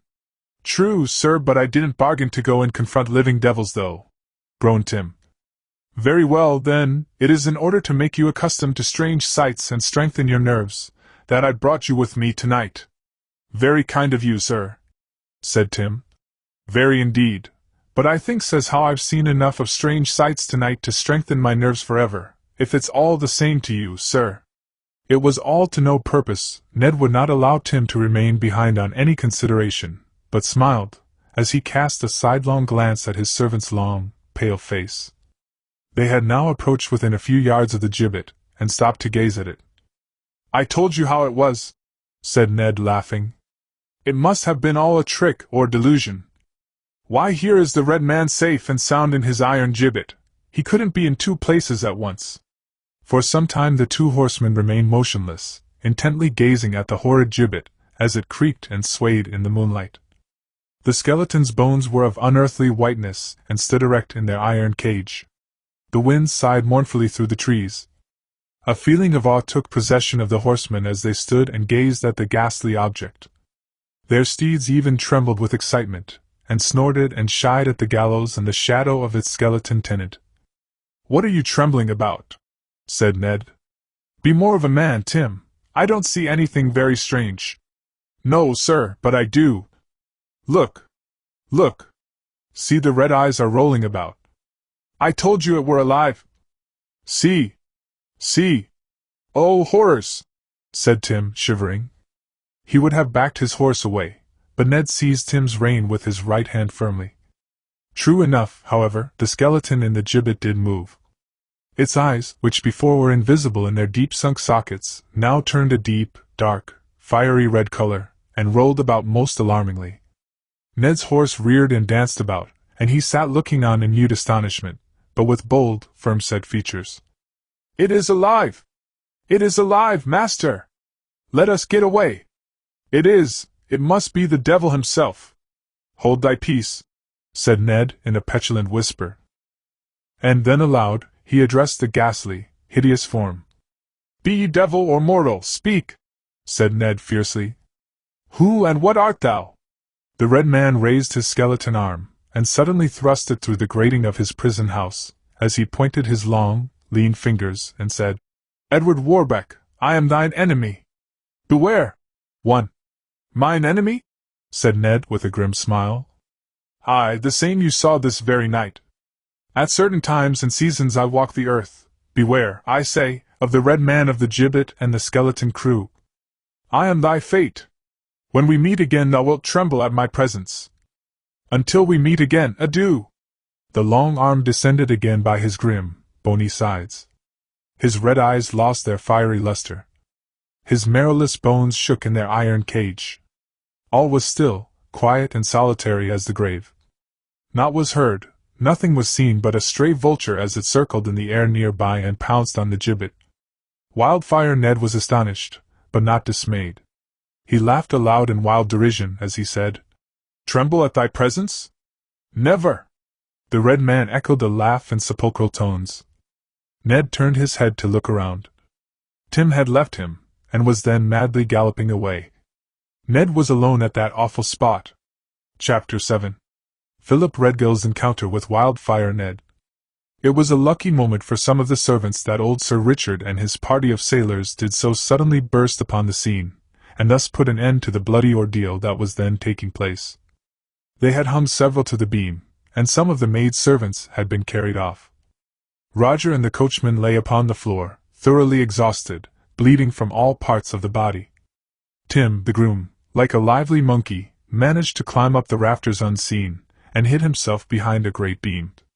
But the sudden inroad of Wildfire Ned so exasperated the skeleton crew that they gave no heed to the domestics, but turned all their attention to Lieutenant Garnet and his sailors. In the meantime the unfortunate servants stopped the deadly duels among themselves, and crawled out of the way of further harm. Tim, however, directly Wildfire Ned appeared upon the scene, gave a wild shout, which almost cost him his life. One of the skeleton crew perceived that he had got out of the way among the beams and rafters of the ceiling, and fired at him. The bullet just grazed his cheek. An inch more and he would have tumbled down dead. As it was, he merely screened himself safely again. When he saw a good chance he whipped out his knife, and cut several of the ropes with which some of the servants had been hung. They fell to the ground heavily. But the shock seemed to revive the almost extinct life of several. Tim then slipped down from his lofty perch, picked up a sword, and rushed to the side of Wildfire Ned, and capered about, and was such a thin, wiry young rascal, that the skeletons always missed their aim. Tim seemed to them to be made of india rubber. They couldn't touch him, do what they might, for, although his clothes were tattered, he escaped with a whole skin, much to his delight. Several days after the stirring events we have just narrated, the wounded men were all provided for, and the dead buried. This strange visit of the skeleton crew to Darlington, and the frightful scenes in the old immense servants' hall was the talk of the country far and wide. It filled every one with amazement, and people began to think that, perhaps, after all, the mysterious murder of Farmer Bertram might be traced to the same source, particularly since poor Bob, the farmer's son, protested his innocence so loudly and boldly. But appearances were strongly against the farmer's son. His own thick walking stick was found beside the murdered man. The old farmer's purse, one he had but a week before bought in the village, was found in the pocket of his accused son. These evidences of guilt were too strong to allow of any doubt but that the unhappy son had, in a moment of anger and revenge, murdered his own father. There was one, however, who did believe in poor Bob's innocence. That was Wildfire Ned. He visited Bob in prison, and spent several hours with him. When he came away he told old Sir Richard that the prisoner was an innocent man, and was sure he had been duped by some cunning villain. "Bob must not suffer," said Ned. "He shall not suffer, while I've got a hand to help him." "Shall not?" said Sir Richard in amazement. "Who's to prevent it, if he's found guilty?" "Who?" "Why, I will," said Wildfire Ned, coloring to the temples. "You?" "Yes, me, uncle. No rope shall ever go round Bob's neck while there is a sword in the village to prevent it." "Silly boy," said the knight, with a smile. "I know that you are brave, no one can doubt that. But what could you do against so many? Let them dare attempt to hang him in Darlington, and you would soon see what Wildfire Ned would do. But they will not hang him here in the village. Most likely they will take him to the nearest large town, perhaps to London, for all I know." "I wish they would take him to London," said Ned with a smile. "Indeed? And what then, pray?" "Why, I would arm and lead on a party of gallant youths. We would soon beat back the soldiers." While they were speaking thus, a servant announced that a stranger had arrived at the hall. "His name?" "Mr. Philip Redgill, sir." "Show him up. He is no stranger, he is a relation." "Show him up." The knight seemed pleased at the unexpected coming of his nephew. Philip soon entered. He was most elegantly attired, and carried a sword. His face was rather handsome, but he had a dark, wicked-looking eye. There was an uneasy twitch about his mouth, and when he smiled he showed a set of large teeth. When he entered the room, he cast a quick, vicious look towards Ned. Immediately after, however, he wore a forced smile, and shook Sir Richard very cordially with his ungloved hand. He turned towards Wildfire Ned, and extended his hand towards him also, in a cold, formal way. "It is not necessary," said Ned with a proud toss of his head. "Your hand is cold and clammy, it gives me the shivers, its feel is fishy, Philip Redgill." Saying this, he left the room with a flashing eye and proud step. "Queer youth that, Sir Richard," said Philip with a bitter smile. At the same time, he thought, "I'd give £1,000 to know he was dead. He seems thrown in my path to thwart me. But he is a brave youth," said Sir Richard, in flattering tones. "Is he?" laughed Redgill. "I have often thought he was a very rash one. His best friends say the same, but it will all wear off with age and experience." "Perhaps so, Sir Richard, but it strikes me very forcibly he will never live to be any very great age," said Redgill, very slowly and with great emphasis. "Why not?" said the old knight quickly. "He is too passionate. Had it not been for my own good temper, and the respect I have for you, I should have publicly horsewhipped him for his rudeness to me on more than one occasion. But you are older than he is, Philip," sternly said Sir Richard. "You must remember that." "True, but no more of that. I have come from London expressly to inform you that my father, through his influence with the King's government, has managed to get a midshipman's commission for Ned, this great favorite of yours. If you like to consent, he can join his ship at once. It lies at Portsmouth, ready to sail. It was very kind of your father, truly, but I have not made up my mind about it. Not made up your mind? Why, when last I was down here, you said it would be the very best thing that could be done for him. True, but I have altered my mind since then. I should be very sorry to part with young Ned, and if any harm were to happen to him, I think it would kill me, for the more I see of him the more I like the lad. Ha ha! Laughed Philip. There is no fear of that. The ship he would join will never sail more than 10 miles out of port, so there's no fear that your intended heir to the Darlington estates will come to harm. The intended heir to my estates, Philip Redgill, said the old man. Ned and his brother are poor orphans, and have no real claim on me. At this moment Ned entered the room quietly and heard all that had been said. I was only joking, Philip replied with a dry laugh. When his eye caught sight of Ned he changed countenance on the instant. Ned gazed at him fixedly with a look of proud contempt. Philip Redgill, said Ned defiantly, I have by mere accident overheard all you have said. What? An eavesdropper in the hall, said Redgill with a sneer. If you say so, you lie, said Ned fiercely. And to show you how little I think of you, how much I despise you, take that, he said, slapping Redgill in the face. And if you dare resent it. In an instant the color rose to Redgill's face. He drew his sword and darted towards Wildfire Ned. Come on, said Ned, whipping up the old knight's sword that lay on the table. Put down your swords, the old man cried, getting between them. What is the meaning of all this? Redgill looked for a second at the firm, handsome features of Wildfire Ned, and the eagle-like glance of the brave lad cowed his own craven heart. He could not look him in the face. Come on, said Ned. Nay, turn not so deadly pale, coward. Put up your weapons, I say, the old man said sternly. Redgill did so, and bit his lips until they became bloodless and white. Why carry a sword if afraid to use it? Said Ned, scornfully turning on his heel. After a pause Wildfire Ned said calmly and slowly. Redgill, you are not a man. You are a coward, a snake in the grass. You leave a poisonous slime wherever you go.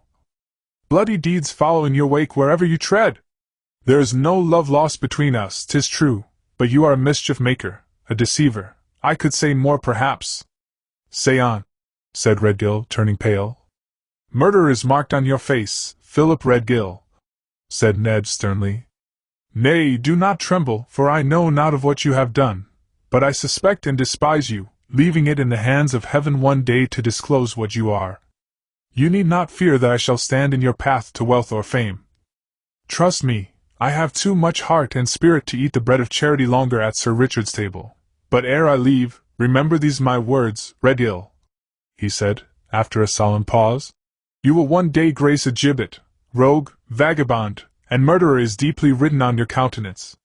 You dare not look an honest lad openly in the face. Your own cowardly heart tells you I speak the truth, and were it not for the disgrace to good Sir Richard I could slay you as you sit, and think, know that I had done right in the sight of man and heaven. Sir Richard, I now leave the hall, my everlasting love is yours. Upon the wide world I go to seek my fortune, but beware of that man's evil eye. Sir Richard, shun him like a snake. Philip Redgill, we shall meet again. We will, was the bitter answer. In an instant Wildfire Ned left the room. The village clock told the hour of midnight. He left Darlington Hall, and perhaps forever. Chapter 8. Release of Bob, Captain Jack's band, the unexpected arrival, the quarrel, 13 death warrants, flight of the thief-takers. Bob the outcast, as we have seen, was thrown into prison, and safely guarded by the village authorities. As may be supposed, poor Bob was almost turned crazy by the terrible event, and walked up and down his prison cell looking pale, thoughtful, and miserable. He protested his innocence on all occasions. Many believed that the murderers or murderer would in time be traced to the far-famed skeleton crew, who prowled around the neighboring coasts. The keeper of the village prison was a timid old man, and much feared that the red-hot zeal on the part of some of Bob's sympathizers might lead them on to attack the jail, perhaps attempt a rescue. This so weighed upon the chief constable's mind that he rode off to London, begging of the authorities there to take the case in hand. In accordance with the wishes of the village authorities, a party of men were sent down to Darlington for the purpose of conducting Rambling Bob to London. The party consisted of 7 mounted men, all armed to the teeth, who arrived in the village one evening, several days after the commission of the murder. They pulled up their horses, and alighted at the Red Lion public house. With many loud words, a great deal of bombastic talk and swearing, they clattered about the inn-yard, shouting to the ostlers and servants in such a grand style that old Hornblower, the publican, began to think that perhaps his visitors were none other than royal personages, or nobles, at least. Old Horn, the blower, always being left out in common discourse, was very much mistaken. The new arrivals were none other than 6 thief-takers, and as big rogues and rascals as ever straddled horses, or swaggered about with swords at their heels. They were dressed in their best, however, and seemed very flush of money. How they got it will be seen hereafter. They rang the bells loudly, shouted and swore right and left until Old Horn and his servants were almost driven mad. "Who be they?" asked the ostler. "Don't know, lad, but suppose they're very great folks. They ride good nags anyhow. And kick up a darn big fuss, too. Can't you hear 'em? They be Londoners," said the housemaid. "I can tell by their talk, and they allers do make a noise when they goes in the country. What do they want down here, I wonder? Can't tell, but they ask for the best beds in the inn, and the best wine in the cellar, so they mun have plenty of money." While the servants were thus talking among themselves, the old landlord and his kitchen domestics were busy in providing supper for the hungry travelers. Boots was nearly run off his legs, and didn't know what to do first. He became confused, and forgot half of what he was told. "Here, lad," said one, "bring me some brandy. Quick! Hot, mind! Brandy, sir, yes, sir. Hot, sir? With or without? Just so, sir. Brandy hot without, sir? Thank ye, sir." And off he shot. But before he had fairly closed the door, "Here! Hi! Waiter! Quick!" said another. "Mulled port for me. Quick, for your life! I'm almost frozen to death. Port, sir? Yes, sir. Mulled, sir? Thank ye, sir." Off he went, but the bell was rung violently again. "Here! Hi! Waiter! Come here, lad! I want you, do you hear? Serve me first." "No, I gave my order first." "No, you didn't. Spy's tale. Bring me a chop in less than 5 minutes, or I'll cut your head off. My brandy and water, you idiot! If my hot spy's tale doesn't appear in 3 minutes by the clock, I'll blow the rascal's brains out. Will you never let me have my brandy and water, you villain? Cut the rascal's ear off. How's my horse getting on? Let my bed be warmed. Not mine, stupid, his, mind. Where's the landlord? Brandy, ale, rum, bottle of wine, beefsteaks, a chop for me, clean my boots, see to my horse, long pipes, stir up this fire, put more coals on, how long's supper going to be?" These and such like orders rung in the bewildered ears of Nat the Boots. He rushed hither and thither like a wild man, all of a sweat. He forgot half his orders, and so mixed up the others that he was kicked and cuffed about like a football by the noisy and by no means polite strangers. Take them altogether, this half-dozen were as ugly and as villainous-looking a lot as could be well met with anywhere. They all had the marks of rogues and cutthroats and raven on their countenances. Some were decorated with black patches across the forehead, over the eye, or on their high cheek-bones. 1 or 2 were minus an eye. One individual's nose was almost level with his face. Several had part of their front teeth knocked out, but each had big thick fists, with which from time to time they struck the table, until they made the glasses dance and ring again. Loud and coarse was their laughter, and when they smiled at any passing joke or observation, their countenances were more like those of hyenas just about feeding time than human beings. The recognized leader of this desperate half-dozen was called Captain Jack, an individual of great strength, who delighted in much swearing and obscene conversation.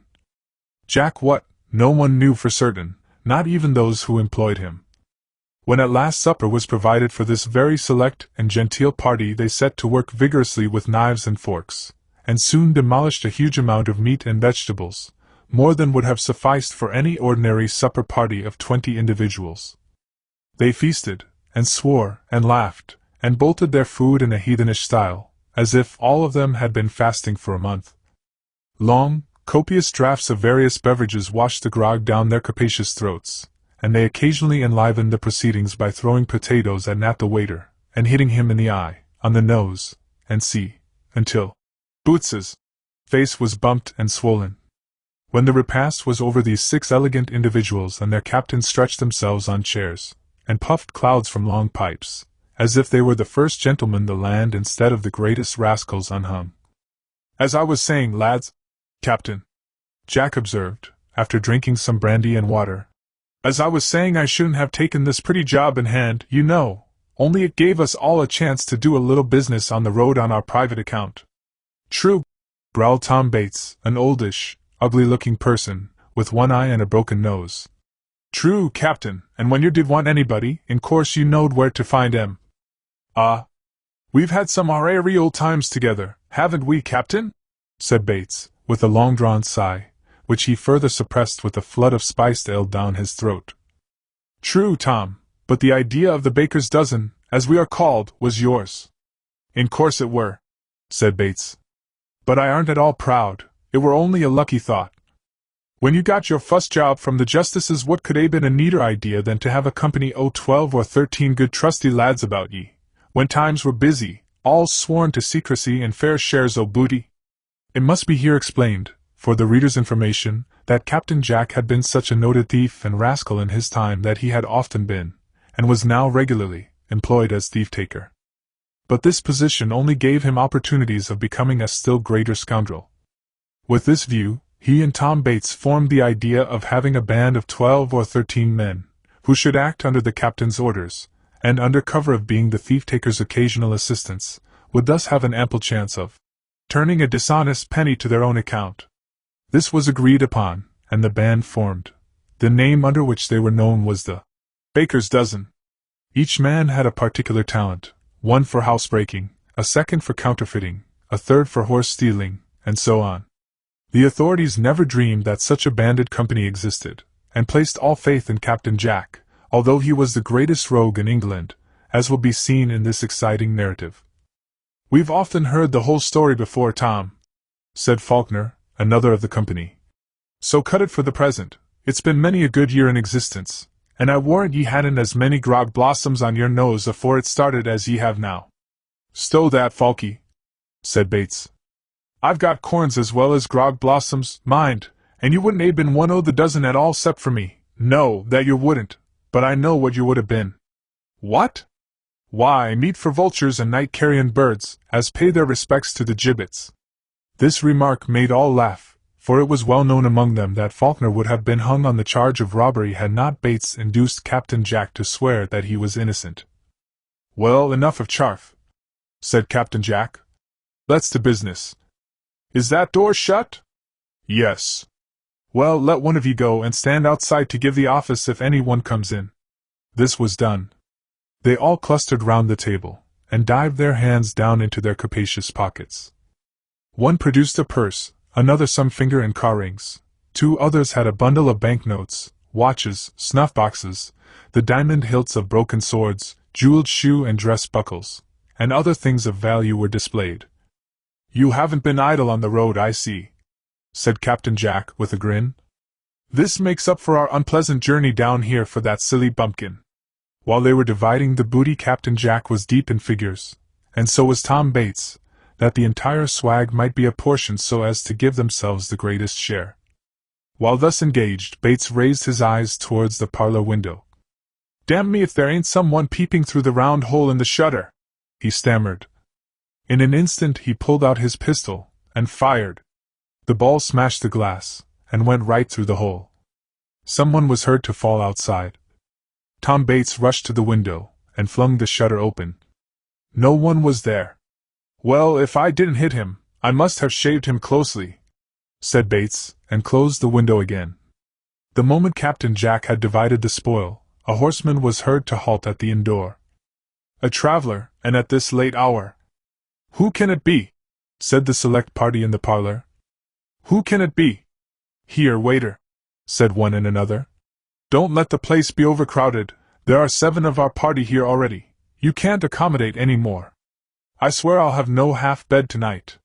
Nor either. Tell him to seek lodgings elsewhere in the village, landlord. He shan't sleep with me, growled Bates. Whoever he is. You needn't put yourself out of temper, friend, said the stranger, entering in a free and easy manner. You needn't put yourself into any flurry, for I wouldn't have such an ugly-looking bedfellow for all the gold in England. As he said this, he cut Bates across the shoulders with his riding whip. Hello, what means this? Said Bates, spluttering with rage.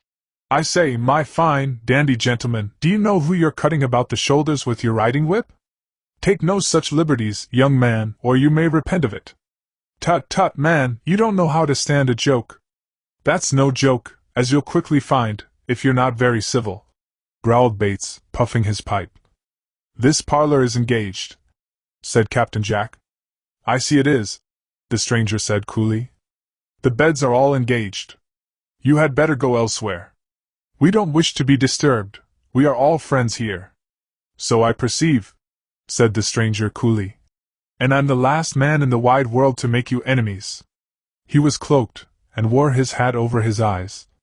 A strongly built, elegant-looking gentleman he was, with pale face, fine eyes, and a dashing mustache. His hands were remarkably white, but he seemed to have the strength of a vice in them. He took a chair, and drew up to the fire. That chair belongs to one of our party, sir, said Faulkner.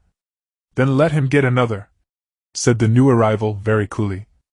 Waiter, bring me a bottle of wine, and call the landlord. I wish to speak to him. Nat brought the wine. The stranger sipped it, threw a sovereign to the waiter in a careless manner, saying, Keep the change. Here, landlord, I want my horse looked after, give him the best stall in the stable. There is not a stall vacant, sir. Then turn some horse out, and put mine in. I want a bed also, the best bed in the inn. All my beds are occupied. It matters not, do as I tell you, or you'll repent it. You are a very rude braggadocio fellow to speak thus in the presence of gentlemen, said Tom Bates to the stranger. What do you say, old Bilberry Nose? Mind your own business. I say, sir, that in the presence of gentlemen. Gentlemen, ha! Ha, that's good, hang me if it isn't, you look very much like a gentleman, certainly. If that large wart was off the tip of your nose it would much improve your appearance. Sir, growled Bates, rising in anger. What do you mean? Do you know who I am? Said he, slapping his sword hilt.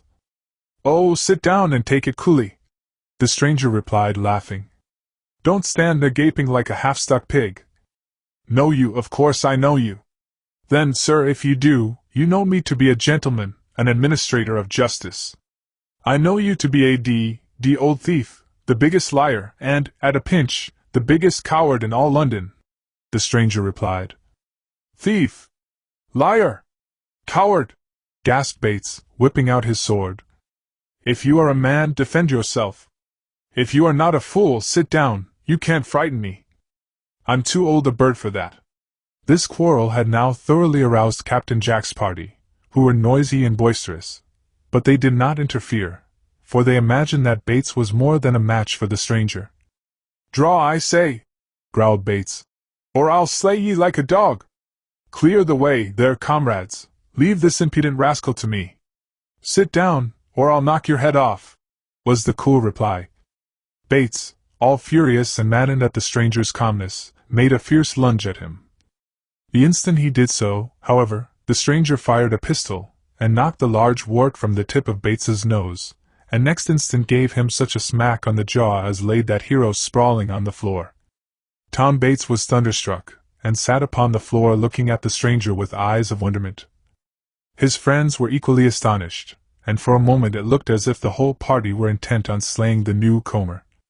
Stand back, said he, waving them off. Put up your sword. I fear ye not, vagabonds, but listen to me, if one dare approach nearer I'll scalp him. There was so much of determination, and an air of superiority about him, that all stood still and looked at him as if transfixed to the spot. Listen to me, knaves, said he, eyeing every one of them with a keen look. How many chief high roads are there leading out of London? 13, Captain Jack answered, after a moment's thought. But what has that got to do with us? Much more than you imagine. Since you left London, a new gibbet has been erected on each of those 13 highways, just where they branch off at the crossroads. Well, said all in a breath. And what of that? I don't understand what all of this means. But I do. It means this. Those gibbets have been raised at the sole expense of a particular friend of yours. For whom? For each of you. And who is this very particular, very dear, friend of Orne? Growled Faulkner. I am he, said the stranger. The rascals were tongue-tied at the stranger's boldness as he went on. You came to conduct Bob Bertram to London? We did. Who could have told you? Who told me that each of you went plundering on the way, and divided the booty just now? Ha! Said Captain Jack. Watched, betrayed. Silence, said the stranger. If you do not wish to be gibbeted before your time. This youth is accused of murder, but he did it not. He is not in Darlington jail. Not in jail? No, he has escaped. How know you this? I just came from the village. All is in an uproar. Wildfire Ned, Sir Richard Warbeck's adopted nephew, is the hero who released him. The thievish thief-takers were amazed at what they heard. And now, said the stranger, since your mission here is ended, return to town, do you hear me? Return this very hour and carry this strange news to the proper authorities. And mark me, Captain Jack, every one of you remember that if you do not track and discover the real murderer of Farmer Bertram in less than 2 months, I'll report you to the king. Your death warrants are now in my pocket. See them, said the stranger, exhibiting a bundle of printed forms. Here is one for Captain Jack, another for this red-nosed ass on the floor, Bates, a third for Faulkner there. In fine, I have been kind enough to provide each of you with a passport into the other world. As you may observe, they only require my signature. And who the devil are you? Gasped out one and all. I'll let you see, but I had better write it on one of these death warrants. Say yours, Captain Jack, it will save me trouble afterwards. Landlord, pen and ink. Do you know that name? Said the stranger, after writing it. All the rascals looked at it in astonishment. The devil, said Captain Jack. Not the devil, exactly, said the stranger coolly. But your very humble servant, Colonel Blood. A gentleman, I can assure you, who will feel great pleasure in introducing each of you to the common hangman, unless you produce in 2 months the real murderer of Farmer Bertram, and serve me at all times. The stranger was in truth no other than Colonel Blood, but what brought him so far from London was a mystery which we shall have to clear up shortly. Chapter 9. The miller's daughter, Colonel Blood, falls into rough hands, the murder on the bridge. The reason that Colonel Blood was so far from London is easily explained by what took place in Darlington the second night of his visit. The miller of the village, Hugh Harmer, had a very pretty daughter named Ellen, who was the pride and the toast of the surrounding country. Like a hawk poised in the air, gazing on his intended prey below, did Colonel Blood hover around Hugh Harmer's house close by the bubbling and splashing mill stream. He had espied Ellen by chance, and in her saw not the virtuous village maiden, but a beautiful object for his master, the merry monarch, who, Blood knew, would pay any price to gratify his bestial passions. Captain Jack and his rough party had left the inn but half an hour, when a card was brought to Blood by someone old Horn had never seen before. Admit the stranger, landlord, said Blood. A sorrowful-looking fellow walked in, hat in hand. He was very wet from head to foot, and his clothes were in rags around him. Have you seen her? Her answer is here, said the stranger, producing a small note out of his breast pocket. Blood tore it open and read it. His eyes sparkled with fire, and his handsome features twitched as he perused its contents, which ran as follows. Sir, our first meeting, I fear, has caused much uneasiness and unhappiness to both. But notwithstanding your constant letters and frequent visits to Darlington, I fear that your intentions cannot be so disinterested towards me as your eloquent notes would have me believe. This thought has often occurred to my mind since I first imprudently met you, and is more and more confirmed by the fact that you impress upon me the necessity of keeping our correspondence a secret from my dear old father, which no person, having honorable intentions, would ever propose to a simple country girl. As a last favor I beg that you will no more insult me with your proposals of eloping from my father's roof, or ever again presume to throw yourself purposely in my path to pour poisonous counsels into my ears. In fine, sir, I fear I have too long been the dupe of your designs, and until, as a virtuous girl, I can sign my name on the marriage register of the village church, I will never leave my father's home, even should I love the man ever so much who bade me act otherwise. Your humble servant, Ellen Harmer. Clever as she's pretty, but quick and sharp as a needle, thought Blood. So much the better for King Charles. Did you miss the old man as usual? Asked Blood. No, sir, for once he caught me, said the servant, with a very rueful face. Then you had an adventure. What said he to you? Oh, it's you, is it? Here again, and always when I'm out, says he, flourishing his walking stick, and then he shouted to the dogs, onto him, Rover. Give it him, Spot. Hold tight, Jip, and all the while he was laying on to me with his thick stick without mercy. Quite a pleasant affair, said Blood, with a smile. Yes, sir, to think about, but not very agreeable if you have to go through it. Well, I don't wonder why old Harmer takes so much care of her, for she's one of the daintiest little maidens that ever trod the earth, said Blood. No matter, if he had her locked up in a castle it would be all the same, she must be the king's. Tonight is the last time she'll sleep under her father's roof. Come, Jonas, for such was his shivering servant's name. Go change your clothes, and have a stiff glass of brandy. I shall want you about midnight to go to the miller's house with me. Again tonight, sir? Gasped Jonas. Why, only you look here. And as he turned round he exhibited to his master the seat of his trousers, his cloak, and other parts of his attire all in ribbons. Never mind, Jonas, you always had a reputation for courage. Here's a guinea for you. Go, prepare yourself. Midnight was past, and at an appointed time Jonas met his master, and both proceeded towards the miller's. Colonel Blood sauntered along in the silence of the night towards Harmer's house, as handsome, bold, and cool-handed a knave as ever lived. He had just reached the narrow mill bridge, when he perceived the dark figure of a young man leaning over the handrail, and gazing in the shining water. Directly he heard the approach of footsteps he turned, and his eyes sparkled with fierce delight. "'Tis he," said the young man. "I cannot be mistaken. I have long desired this meeting. I came to bury myself beneath these shining waters, but ere I do, let me crush the skull of this villain, who has ruined me and blasted all my happiness, for, before his accursed shadow darkened our village, I was happy, but now, alas! Ellen Harmer's heart is another's." Colonel Blood approached, and had reached the center of the bridge, when the youth suddenly confronted him with boldness and flashing eyes. "What, Andrew Gamble?" said Blood, starting back a step or two in surprise. "Aye," said Andrew, with a quivering lip. "Does that name startle your wicked heart?" "Startle me, knave!" said Blood, with an air of great contempt. "Make way there! Why do you cross my path again?" "Because you've crossed mine, and shall die," said Andrew, advancing. "Make way there, I say," said Blood, drawing his sword. "Let me pass, I like not your looks, there is murder in your eyes. Make way, I tell ye, before I cleave ye to the ground." "Ha! Ha!" laughed Andrew.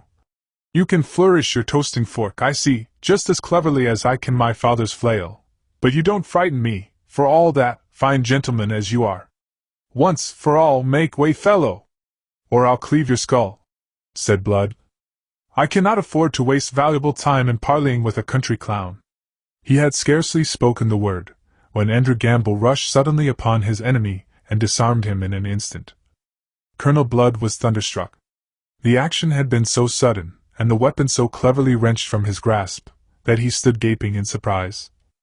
"Make way there," said Andrew, flourishing the sword in a malicious manner, much as a rustic would a stout oak cudgel.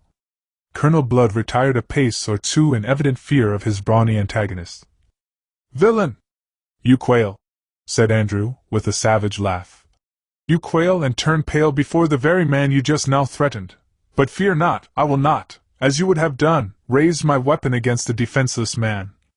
I could take thy life, for, until the unlucky day your shadow darkened our village, I was happy. Happy! I, as happy as a king. I loved, and was loved in return, but your hellish schemes and flattery have torn her from me, You have poured poison into my loved one's ear. You have taught her to despise the one who would willingly have laid down his life for her. Listen, villain, your rascality has long been known to me, but chance has never thrown me in your way until now, and here upon the mill bridge, in the stillness of the night, let me tell you that one or both of us must die." These words were uttered by Andrew Gamble with a great effort. His manly breast heaved, and his voice became tremulous as, in a few words, he disclosed the secret, and the cause of his enmity to the stranger. "Die," said Blood calmly, but with a trembling lip. He seemed charmed and fixed to the spot by the fierce brilliancy of Andrew's eyes. "Die," he muttered again, half aloud. "Yes, die," said young Gamble, with a fiery pride. "Think you I care to live and see Ellen Harmer given to another? Can I live, now that the only charm life had for me is snatched away?" "I never harmed you," said Blood, coolly and collectedly. "'Tis false, villain," the youth replied. "Have you not had spies around her? Have you not dazzled her with your dishonest words and manner? Have you not written dozens of letters to her inviting her to run from her father's home, and become a lady in London? Why not show your face at her father's house like any honest man? Why traduce me? Am I not as good as you? If you are a man, so am I. We are equal. The tinsel and ribbons of your court-cut coat makes you no better gentleman than Andrew Gamble, the farmer's son. Nay, curl not your lip, but hear me. This meeting, it is our first and last. You see this sword," said Andrew passionately. "There is but one between us, we will divide it." So saying, he placed the weapon across his knee, and snapped it in twain. "Choose," said Andrew. "The hilt or point, which you will." "You are bent upon bloodshed," said the colonel. "You are rash, wild, and know not what you do, either do you know me. If you did, you would tremble at such an encounter. I am the best swordsman in all England." "And I the worst," said Andrew. "It matters not, come on." Colonel Blood took the point half of the broken sword and wrapped his handkerchief round the thick end for a handle. Andrew had the thick half. The two blades met. Blood was as cool as ice. There was upon his handsome face a smile of confidence and contempt for his rustic rival. Andrew, on the contrary, was all on fire, and trembled with haste and excitement. In an encounter between two such swordsmen the result could not for a moment be doubtful. Andrew made a lunge that was prettily stopped by Colonel Blood. His next attempt, however, was more successful. Andrew rushed to closer distance, and pricked the arm, from which blood flowed copiously. "Damnation!"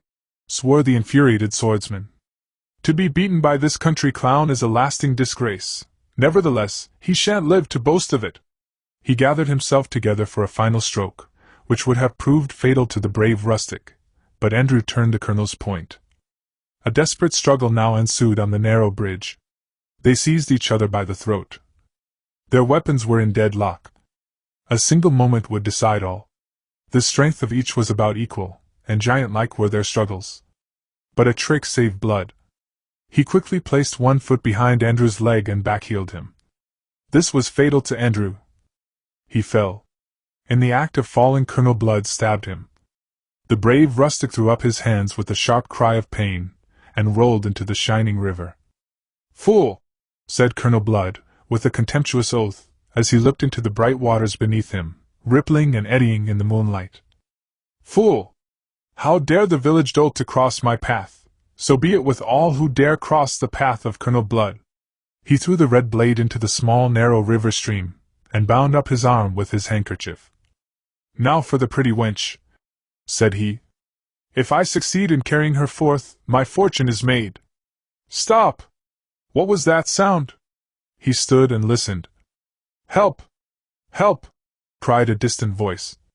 "Murder! Help! Help!" Chapter 10. Jonas meets with a strange adventure. When Jonas left his master to go to their rendezvous, he little dreamt of what was in store for him. The horses and carriage were drawn up at the appointed spot, and Jonas, thinking of the large reward which the colonel had often promised him, was on the bright lookout for the prearranged signal. Now, as we have seen, Miller Harmer had been informed of this mysterious stranger in Darlington, and had watched him and his servant, and even heard the prearranged signal. He had long sighed for an opportunity of confronting the bold stranger, who so slyly had crept into the good graces of his daughter, but whose name, rank, and intentions he knew not. The first thing to do was to procure assistance. He went straightway to the lock-up, and informed the authorities of his suspicions. "It may be one of them chaps as came in masks t'other night and rescued Bob Bertram," said a burly officer, indignant at the idea of the disgrace which had thus been cast upon them. For it must be explained here that Wildfire Ned and his groom had effected Bob's rescue in the manner described about 1 o'clock in the morning, when all the village was wrapped in sleep, and the 2 constables on guard were half tipsy. "If it only be one o' them chaps," said the chief officer, "I'd give 100 gold pieces, that I would, for I shall never rest content till I have cracked one o' their skulls, the mean devils, to come when no one expected on 'em, and fight their way in and out of the lock-up." This thought was alike echoed by all. They felt great annoyance that 2 youths should have possessed the nerve and courage to fall upon the lock-up guard, and thrash them as Wildfire Ned and Tim the groom had done. If Ned had sent warning that he was coming to rescue Bob, the constables, of course, would have been there a dozen strong to oppose him, and this they considered would have been fair play. But now that Miller Harmer brought information that there was more than one suspicious stranger in the village, the constable made sure that they were the identical 2 they so much desired to capture. From the bustle and preparations made by the half-dozen constables one would suppose that the valiant guardians of the public peace were bent upon storming some castle or stronghold. With lanterns and staves and clubs they sallied forth. "Lead on, Mr. Miller," said the chief, buttoning up his doublet. "Lead on, sir, we'll give the 2 rascals such a dressing as they never had before in all their lives." Old Harmer conducted the constables to his mill. He unlocked the huge doors and admitted them. They hid themselves behind a lowering pile of corn and flour sacks, and darkened their lanterns.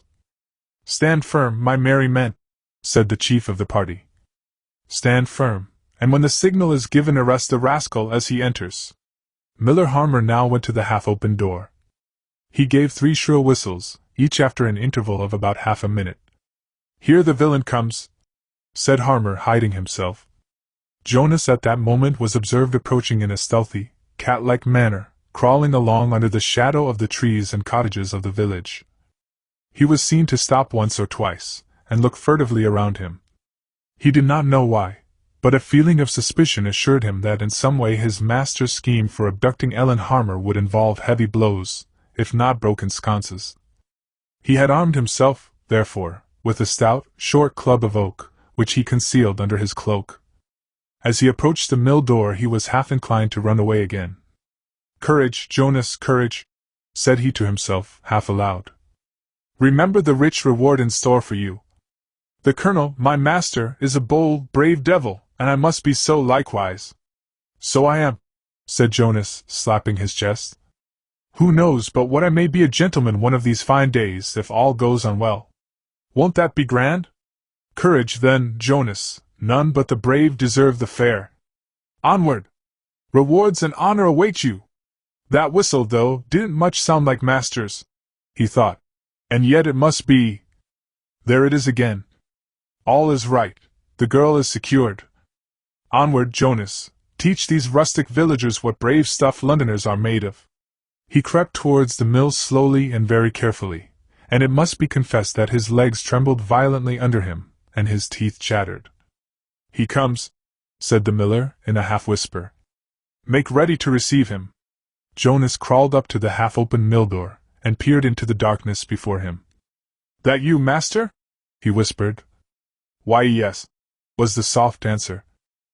"Have you got the maiden safe and sound?" "Why, yes." "Won't the old miller be surprised in the morning when he finds she's gone? Ha! Ha!" chuckled Jonas. He passed the threshold, and was much astonished to see the doors shut behind him. Before he had time to breathe freely a long staff was aimed at his head. The stroke was well intended, and a powerful one also, but it missed the right object, and fell with a hard crack on the head of a constable by mistake in the darkness. A loud groan and a curse followed the fall of the oaken staff. In an instant Jonas comprehended all. He was entrapped, and escape impossible. "Oh! The bloodthirsty scoundrels!" he groaned. "That blow was meant for me." He produced his own small cudgel, and laid about him right and left in the darkness. He then fell upon his hands and knees, and crawled from the midst of his enemies. Total darkness prevented the officers from seeing what they were doing or ought to do. But they hid right and left among themselves, and some of them were tripped up by Jonas. "I've got him! I've got him!" roared the chief constable. "He tried to crawl through my legs, but couldn't." "Give it to him, then," said another. And sure enough, the chief constable did give it to him. But he had the wrong man between his legs, and was pounding away on the back of an unlucky prostrate comrade, like as if he were thumping a big drum. Shouts, oaths, and groans were now heard on all sides. Jonas, as nimble as a monkey, climbed on to the sacks of flour piled up right and left. His own weight toppled them over. They fell among the combatants, and knocked several of them over. Old Harmer, surprised at the change in the state of things, and fearful that Jonas should escape, rushed to a long rope, and pulled the mill bell, which hung in an old tower. He tugged away, and alarmed the whole village. In less than 5 minutes the male portion of the villagers rushed forth from their houses, half-dressed. Dogs barked, men shouted, women screamed, and children cried. All was now a scene of great excitement and confusion. Some armed with pokers, tongs, old rusty swords, pitchforks, and oaken clubs, rushed along the village green. "To the mill! To the mill!" roared some. "'Tis the skeleton crew!" shrieked others.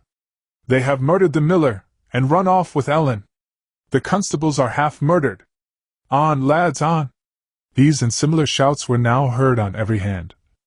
The rustics looked pale and startled at the bare mention of the skeleton crew, for they had long known what a savage, remorseless band they were.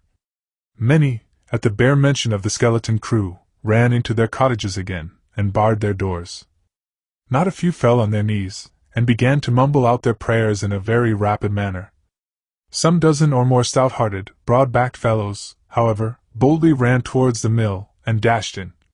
They asked no questions, but commenced to hit right and left in the darkness, and it was some time ere they discovered their mistake.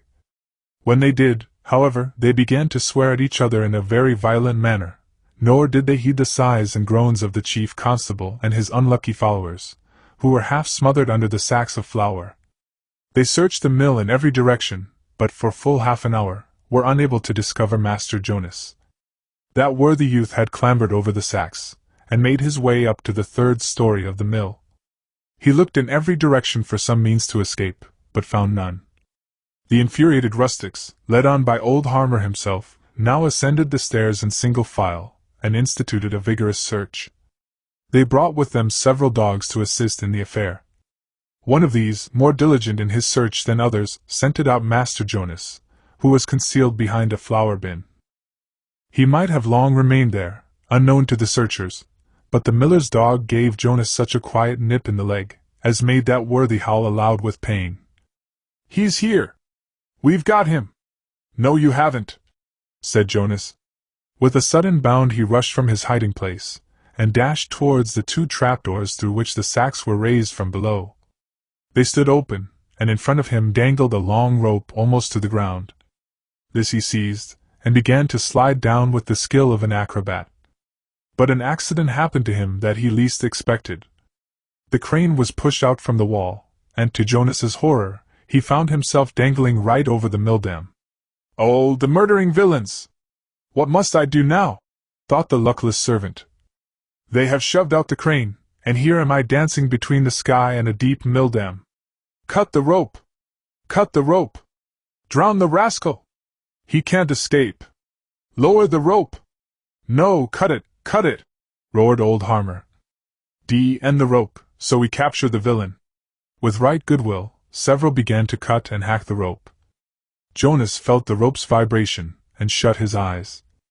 "It's all over now," he said. And the Colonel, and all Darlington put together. I wish I was safe in London again. If this is the grand reward the Colonel promised me, confusion to him." Jonas had a passing desire to say his prayers, but he was such a thoughtless knave that he had forgotten them long ago. That's it, cried many voices. "Help! Murder! Thieves! Cutthroats! Help, help!" shouted a dozen voices. This was the confusion and noise which Colonel Blood had heard when he took the last glance at Andrew Gamble, who was carried away by the stream. But he never for a moment dreamed that all this distant hubbub was occasioned by the tight-rope performance of his man, Jonas. With a vigorous cut, the rope was at last severed. Amid the shouts and cheers of the bystanders, Jonas fell from a height of 20 feet right into the deep milldam, with a loud splash. Fish him out, lads! We mustn't let the rogue escape us now. He is one of those who rescued Bob Bertram." Poor Jonas rose to the surface, and in desperate despair clung to the branch of an overhanging tree, some distance from the edge of the dam. In a moment the villagers were very busy with pitchforks, rakes, and the like, fishing him out. One fellow, with more vigor than judgment, took aim with his long fork, but missed his distance, and gave Jonas a painful thrust in his seat of honor, instead of hooking his clothes, as intended. 5 gold pieces to any one who secures the villain," roared the chief constable, who now rushed upon the scene, puffing and blowing. The promised reward caused a very great deal of excitement in those present.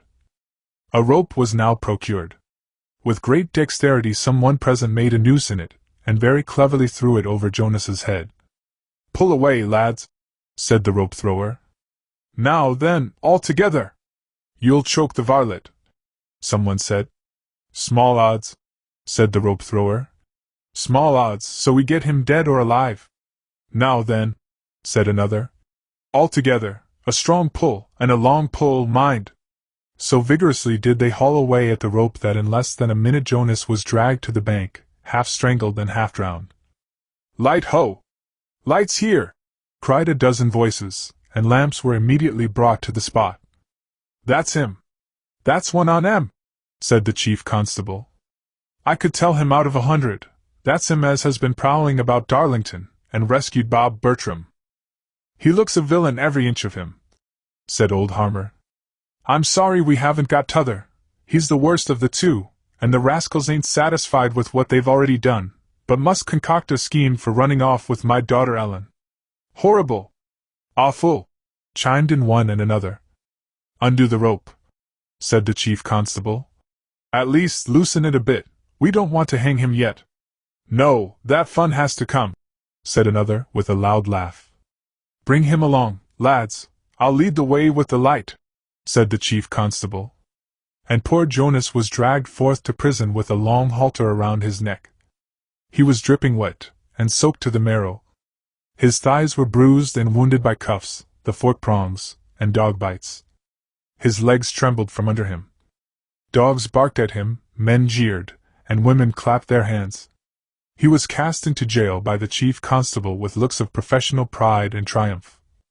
"Got one of the scoundrels, anyhow," said he. Wet and exhausted as he was, and presenting a very sorry sight, Master Jonas was thrust into a cell. The villagers crowded around him and gazed through the prison bars, with gaping mouths, as if they were looking at some strange, half-tamed animal in a traveling menagerie. But what has become of his master, Colonel Blood? The next chapter will show,